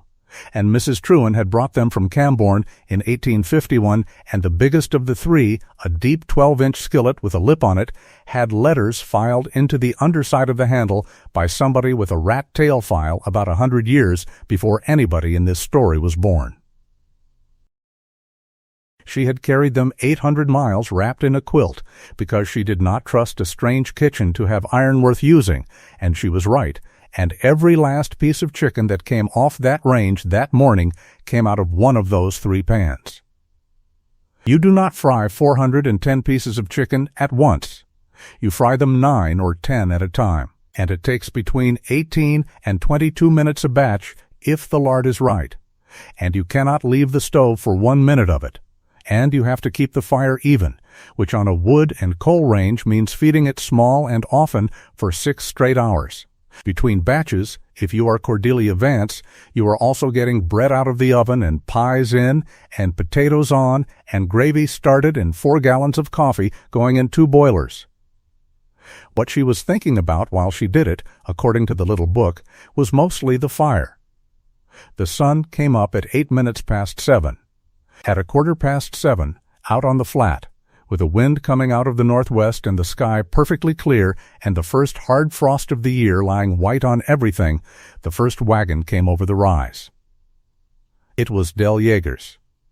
He had come 12 miles from Hollow Table with his wife and 4 children and a boiler of his wife's beans in the box, because his wife had refused flatly to arrive with nothing. And he had been on that road since 5:15 in the dark. He stopped his team at the top of the rise, because from the top of that rise you can see the whole of the Stroud Flat spread out below you with the creek behind it, and there was a new barn frame standing on it black against the light with a bur oak bough nailed to the peak, and a granary beside it with every window lit yellow, and 1 straight column of smoke standing up out of the stovepipe into cold, still air. Del Yeager said afterward that he could smell it from the top of the rise. Everybody who was on that road that morning said the same thing, and every one of them was accused of exaggerating for the rest of their lives, and it was very likely true, because the wind was out of the northwest and the road came in from the northwest, and there was frying chicken in 3 skillets at the bottom of that hill. He came down the rise. Behind him, strung out on 12 miles of prairie road in the cold, came the rest of them. They came from the county line and off the Elk Table Road. They came from 4 miles up the creek and from 9 miles down it, and from the 3 claims east of Hollow Table that Del Yeager had ridden out to at 3 in the morning. Not one of them had been told what time to come, and so all of them came early, the way a man does when he is ashamed. And they came in wagons with their wives on the seat beside them, and their children in the box, wrapped in quilts against the frost, and every single wagon on that road had something in the back of it. Beans and a ham and 11 jars of plum preserve. A crock of butter. A washtub of potatoes. 2 of them brought firewood split fine because their wives had asked one question, which was, "What is she burning?" They did not come as 51 men. That is the thing about it. They came as families, all of them, every wife and every child on that creek, and by 20 minutes to 8 there were 31 wagons standing in the Stroud yard in the frost, with the teams steaming, and 140 people standing around them in the cold, and not one soul had gone in the door. Nobody would go first. They stood in that yard with their hats in their hands and their wives beside them, in the white frost and the first sun, 60 feet from a door with golden light and steam coming out around the frame of it. And the smell of it came out over that whole yard, and every child in it was pulling at somebody's coat, and not one grown man on Pelican Creek could make his legs carry him up those 2 steps. Because there is a kind of shame that will hold a man in a yard the way a chain will not.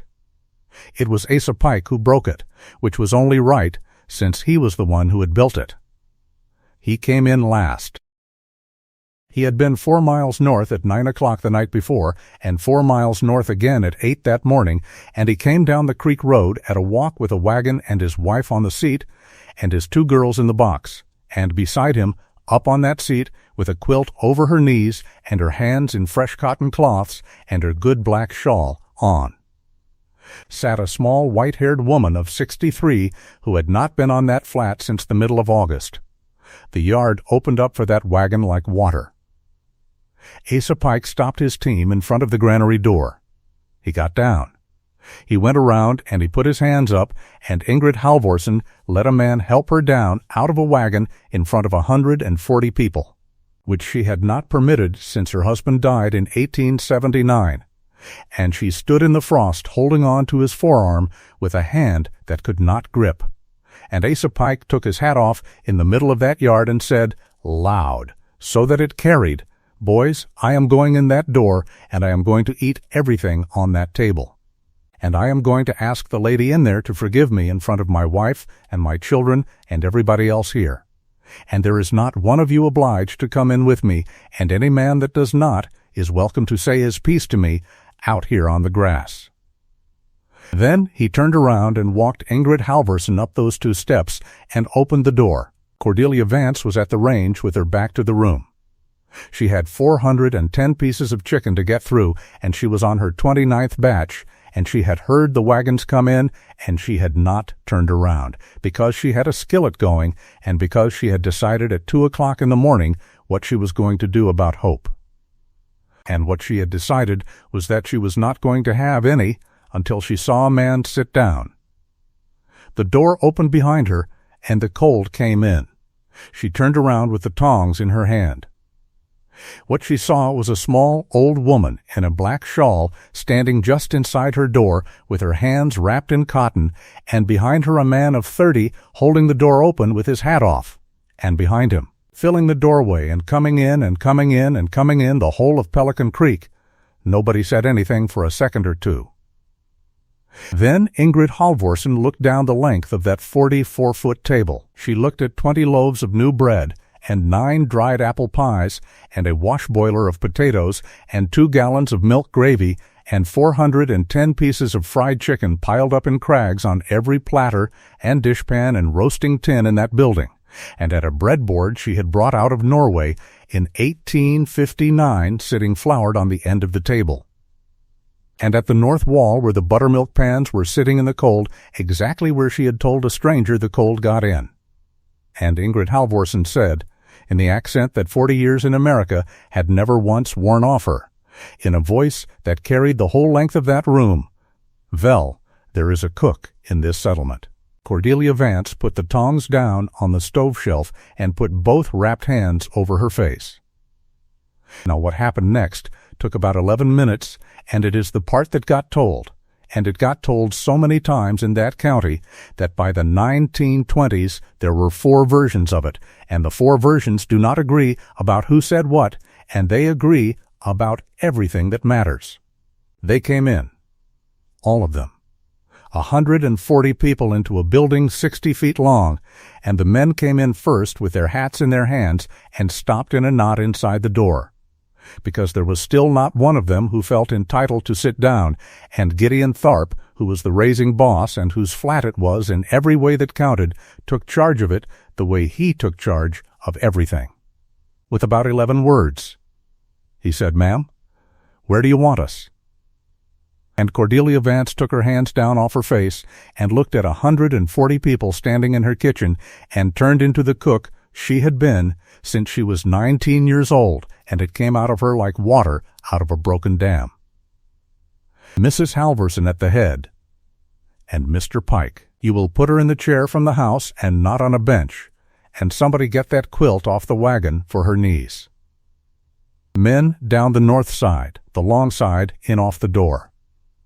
Wives on the south side, and put the children in between you where you can reach them. The little ones on the flour sacks. Mr. Tharp, I want 4 men, and I want them now, and I do not want the 4 biggest, I want the 4 fastest, and you will carry from that stove to the table, and you will not carry anything until I have got it in your hands. Boilers on the block outside, cups on the towel. Anybody that stands in the middle of my floor is going to get walked over. And 51 men who had refused to eat her supper for 5 days did precisely what she told them, immediately, without one word. And it was so exactly what they all needed to be told to do that 4 of them said afterward it was the greatest relief of their lives. Ingrid Halvorsen sat at the head of that table in a chair carried in from the house with a quilt over her knees. Ned Lowry lay at the far end of it on a bed of quilts made up on the boards, with his splinted leg out straight and his mother behind him, because there was no moving him, and nobody was going to shift a table for one broken leg when the boy could lie on it and be in the middle of everything. He said it was the best day of his life, and he said it every year on the anniversary, until he died. They ate for 2 hours and 40 minutes. There is not a great deal to say about the eating itself. That is the truth about the payoff of a story like this. 140 people ate fried chicken and bread and milk gravy and potatoes and beans and 9 dried apple pies in a granary on a frosty morning on the Dakota prairie. And it was hot, and there was enough of it, and there was more than enough of it, and men who had been living on cold pork out of a box for 5 days took second helpings and third ones and stopped talking almost entirely for about half an hour, which is the highest compliment that has ever been paid to any cook in the history of the world. 410 pieces of chicken. When they were done, there were 9 pieces left, and Sini Akri put them in a covered pan for the Lowry family to take home, and there were 3 loaves of bread and no pie at all, and not 1 spoonful of gravy. 2 things happened at that table that are worth setting down. The first was Asa Pike, and he did it early, before he ate anything, standing up at his place with his wife on one side of him and his 6-year-old daughter on the other. He said, "Ma'am, on Monday morning I said a thing in this yard about you that I would not want my girls to hear repeated, and about half this room laughed at it, and I am not going to stand here and let them carry that for me, because I am the one that said it." He was not a man who had ever apologized in public in his life, and it was coming out of him in pieces. I was wrong about Reuben Stroud, and I was wrong about what happened in August, and I could have found that out any Thursday in the last 6 weeks by asking a woman 4 miles up this creek instead of talking about her at a fire. And you have known what I was wrong about since Thursday morning, and you kept your word to her and let me go on being wrong for 2 days rather than break it. There is not a man in this room fit to sit at a table with you, and we are all going to do it anyway, and I would take it as a kindness if you would let me carry water in this building for the rest of my natural life." And Cordelia Vance, who was at that moment holding a dishpan of chicken against her hip with a cloth, said, "Mr. Pike, sit down and eat your dinner before it is cold."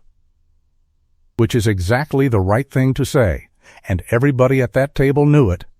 And they laughed the way a room laughs when something has come untied, and that was the end of the oath of Pelican Creek. The second thing was smaller, and it happened about an hour in, and Cordelia Vance was the only one who noticed it, and it is the reason she stayed in Dakota.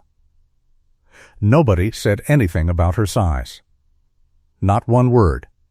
Not a joke, not a kindly joke, not a compliment about how a big woman can cook, not one of those remarks that people make thinking they are generous, which she had been having made to her since she was 13 years old, and which she could hear coming across a room like a train. 140 people ate in that building for 2 hours and 40 minutes, and the entire subject was simply not in the room, and she went up and down that table with a coffee boiler in each hand and waited for it. The way you wait for a step that is not there, and it never came. That is not because they had all become good people overnight.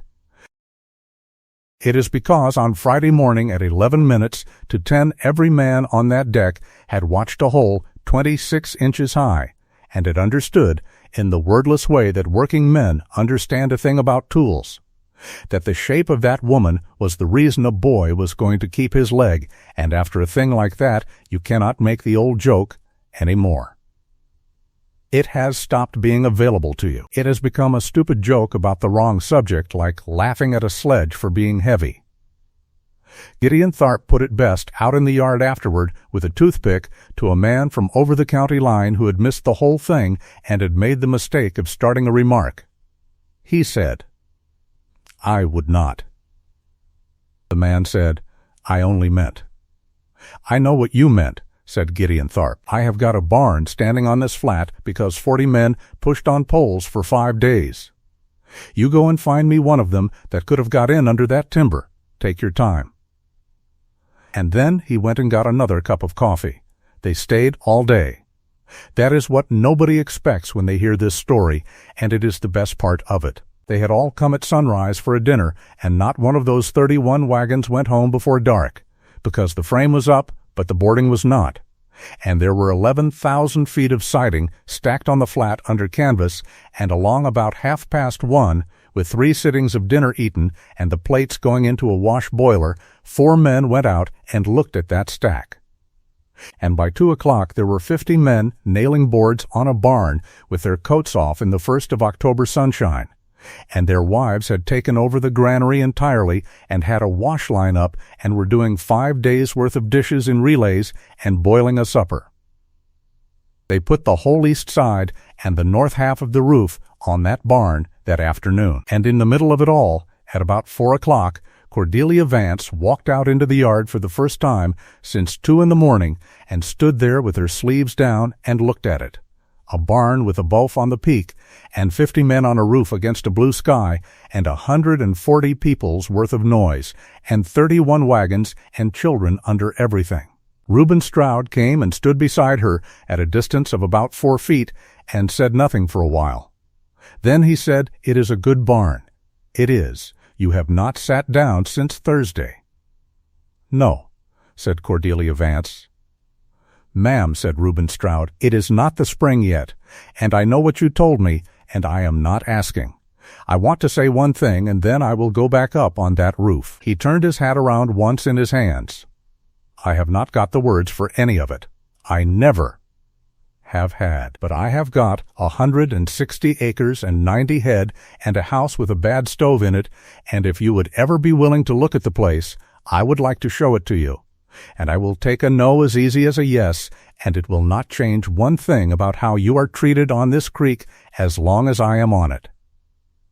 And Cordelia Vance looked up at a man a foot taller than she was, standing 4 feet away with his hat in his hands, and she said, "Mr. Stroud, That was a great many words. It was, he said. Ask me in the spring, she said, and fix the stove. She did not go back to Illinois. The question of where an unmarried woman of 26 was going to live on a creek where the man who had sent for her was a bachelor with a 2-room house was settled at that table on Saturday afternoon, and it was settled by Ingrid Halvorsen, and she settled it the way she settled everything, which was by announcing it as though it had already happened. She said, "She will live with me. I have got a bed and a stove and no hands, and she has got hands and no bed and no stove. There is nothing to discuss."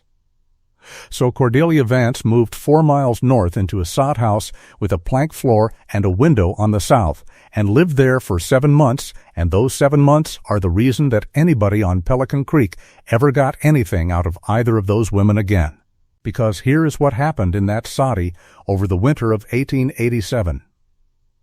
A woman of 63 who could not close her hands sat in a chair beside a stove and talked, and a woman of 26 with 2 good hands stood at the stove and did what she was told, and between the 2 of them, that winter, they emptied Ingrid Halvorsen out. 40 years of it. Every dish she had brought from Norway, and everything she had learned in 11 years of cooking for a Dakota settlement, and there was a great deal of it that Cordelia Vance, who was a very good cook out of a very good school, had never seen in her life. Lefse and lutefisk and the flat bread. The way to keep a sponge alive at 30 below, and a house that goes cold at 4 in the morning. Which of the 4 wells on that creek had the water that would not raise a bread, and what to do about it.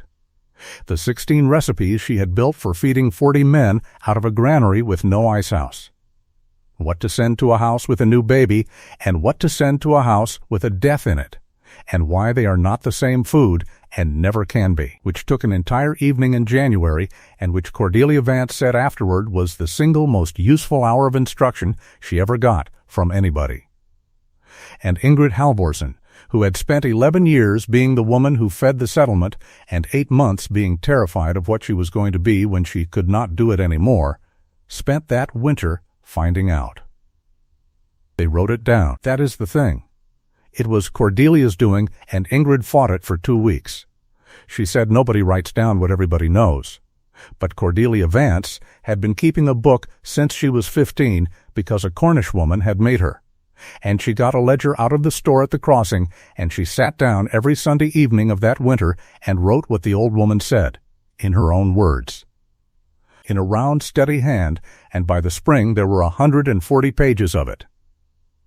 That book is in the County Historical Society at this hour. It has a great deal of flour in the binding. The bakehouse went up in the first week of May. It was Reuben Stroud's doing, and Asa Pike's and Gideon Tharp's, and it went up in 9 days, out of lumber that came off the last 2 loads of the barn siding and stone hauled from the creek. And it stood on the Stroud place 40 feet from the granary with a north window and a brick oven set into a proper chimney. And there were 3 things about that building that nobody who saw it ever forgot. The bench was 29 inches high instead of 34, because that is the height at which a woman of 5 feet 1 inch who cannot lean on her hands can work at a bowl. The bowl sat in shallow wooden cradles chocked with an iron pin, so that a person with no grip could work dough one-handed against the pin and the bowl would not travel. And the oven door had a wooden foot lever on the floor in front of it, on a pivot, made by a blacksmith at the crossing off a drawing that Gideon Tharp made on the back of a shingle, so that a woman with hands like Ingrid Halvorsen's could open a hot oven with her boot. Nobody ever asked her whether she wanted a bakehouse. They built it, and on the 9th of May, 1888, Asa Pike drove her down and helped her out of the wagon and walked her in. And she stood in the middle of that floor and looked at the foot lever for a long time, and then she said, "Who thought of that?" And Gideon Tharp said, "The lady did." Ingrid Halvorsen baked bread in that building for 11 more years. She baked it slowly and badly at first, and then slowly and beautifully 4 days a week, with a chair to sit in and a girl of 14 to lift the pans. And she fed the school, and both threshing runs, and every funeral on that creek until she was 74 years old. She died in 1901, in the winter. And there were 160 people at the schoolhouse, and they had to hold it twice. And what they ate at the second one was fried chicken. And everybody there knew exactly why. The other thing that has to be told about that winter is the well.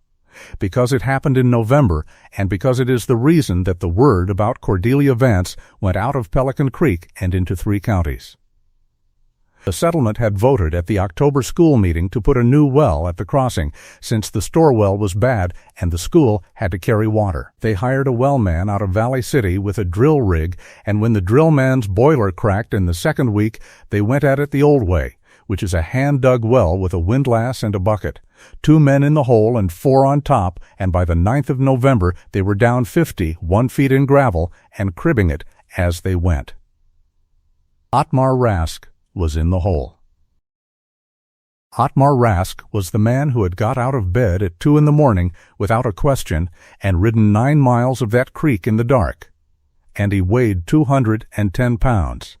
And he was standing in the bucket coming up at 4 o'clock in the afternoon of a cold day when the pawl on that windlass jumped its ratchet. There were 2 men on the crank. When a pawl lets go on a loaded windlass, the crank comes around backward at a speed that will break a man's arm, and it will take the skin off his hands as it goes.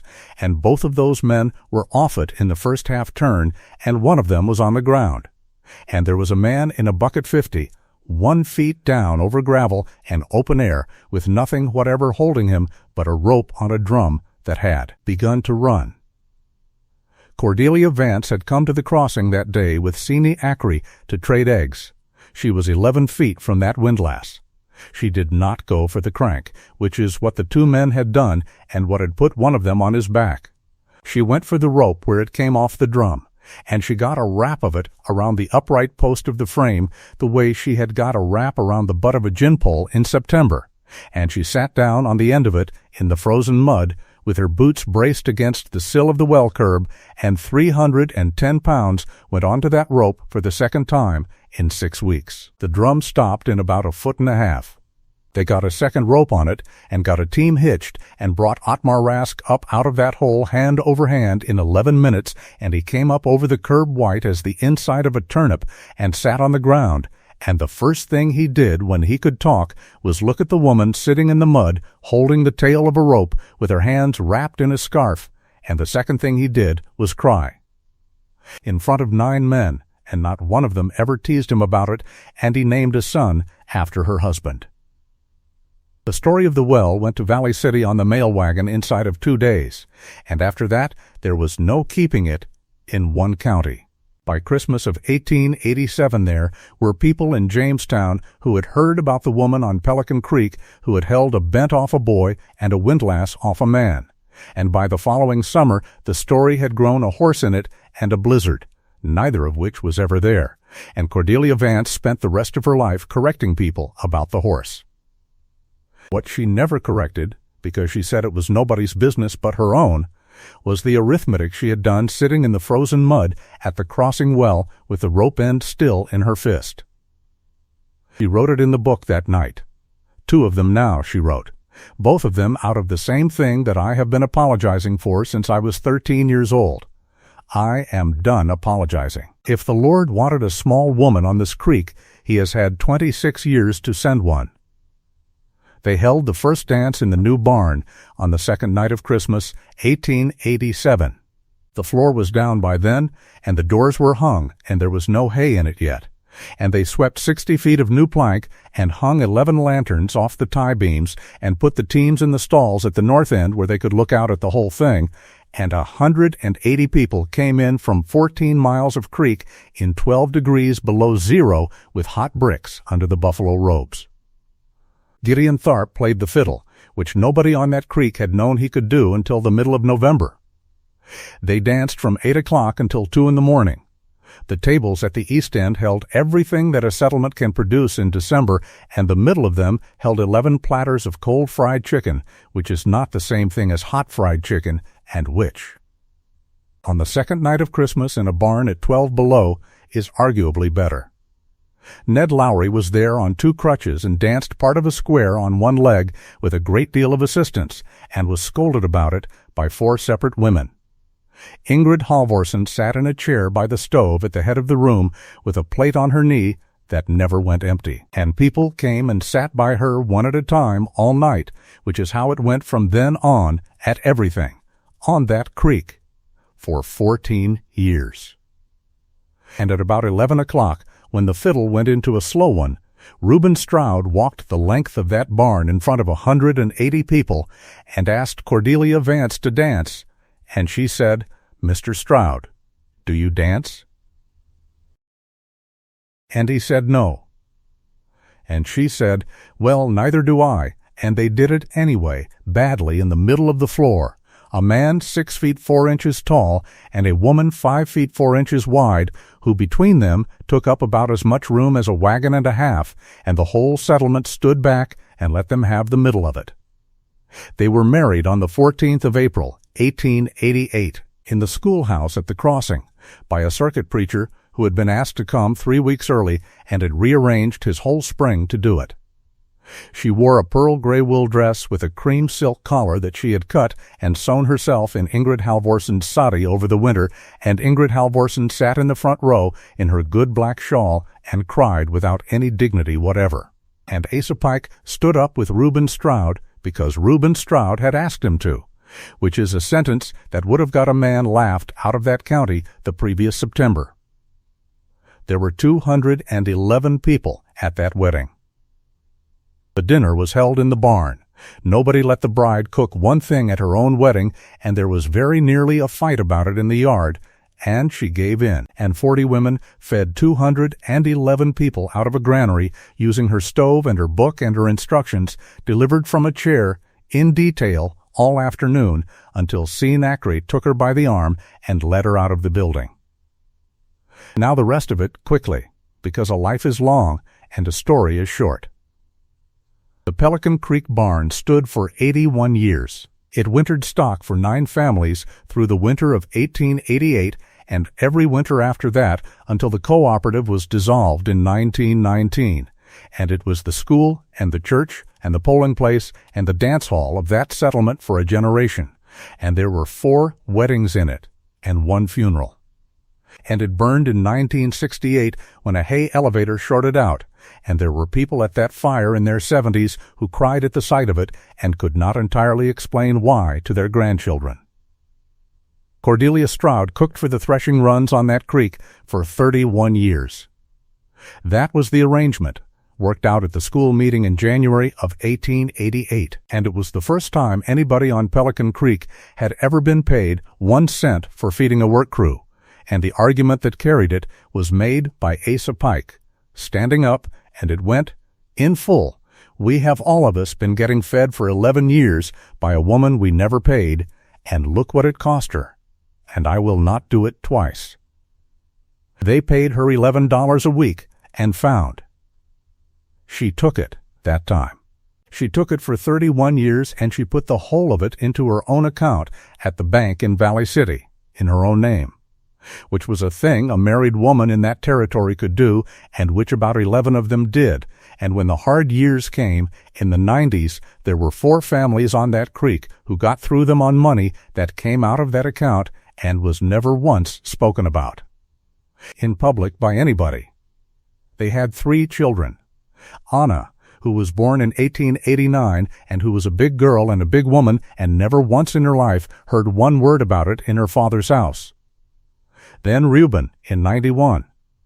Then Ingrid in 94, and the old woman was in the room and held her before her mother did, in 2 hands that could not grip, with a pillow under her elbows, and told everybody afterward that it was the only thing she had wanted since 1879.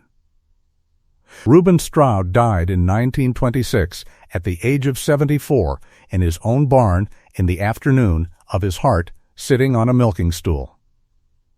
His wife found him. They had been married 38 years, and she said later to her daughter that in all that time he had never once got any better at saying a thing out loud, and that she had not wanted him to, and that a woman who has been told the truth in a letter before she ever laid eyes on a man can live her whole life on it and have some left over. Cordelia Stroud died in 1941. She was 79 years old. There were 400 people at that funeral, and they came from 3 counties, and the county paper ran a piece about her that got the well story wrong and put a horse in it.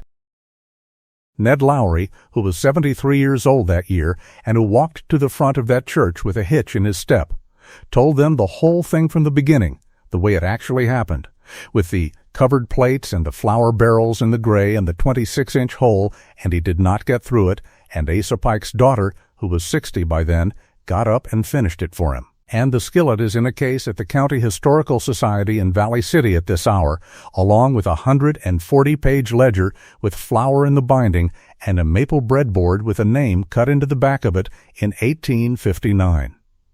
The card in the case says that it belonged to a Cornish cook named Anne Trewin of Camborne and Quincy, Illinois, and afterward to Cordelia Vance Stroud of Pelican Creek, Dakota Territory, and that it is a deep 12-inch skillet with a lip weighing 11 pounds empty of a kind that has not been made in 100 years. What the card does not say, because a card cannot hold it, is that at 6 o'clock in the morning of the 1st of October, 1887, on a flat piece of prairie in a country with no trees in it, with the first hard frost of the year lying white on 31 wagons that had not come in yet, that pan went onto a range that a woman had scoured on her knees with a brick and a handful of sand, in a building 60 feet long where nobody had eaten a supper in 5 days, and that everything after it, the barn and the bakehouse with the foot lever on the oven door, and the ledger, and the 31 years of threshing runs, and the account at the bank in Valley City, and 3 children, and a hitching step, and a girl named Cordelia in the next generation, and a fiddle going at 2 in the morning in 12 degrees below zero, came out of one woman deciding. Alone. At 1:30 in the morning, with her hands wrapped in strips of her own petticoat, that a cook does not stop cooking because nobody is eating, and that she was going to fry the chicken anyway. They came down off Hollow Table for it before daylight. 12 miles of frozen road in the dark, on the first Saturday of October, 51 men and their wives and their children. And every one of those wagons came down over the rise into a smell that they told their grandchildren about, toward one straight column of smoke, standing up in still cold air out of a stovepipe that had been choked shut with soot for 4 years until a stranger from Illinois took it down in a yard full of men who had just laughed at her, and knocked 6 pounds out of it with a stick, and put it back up, and lit the fire herself.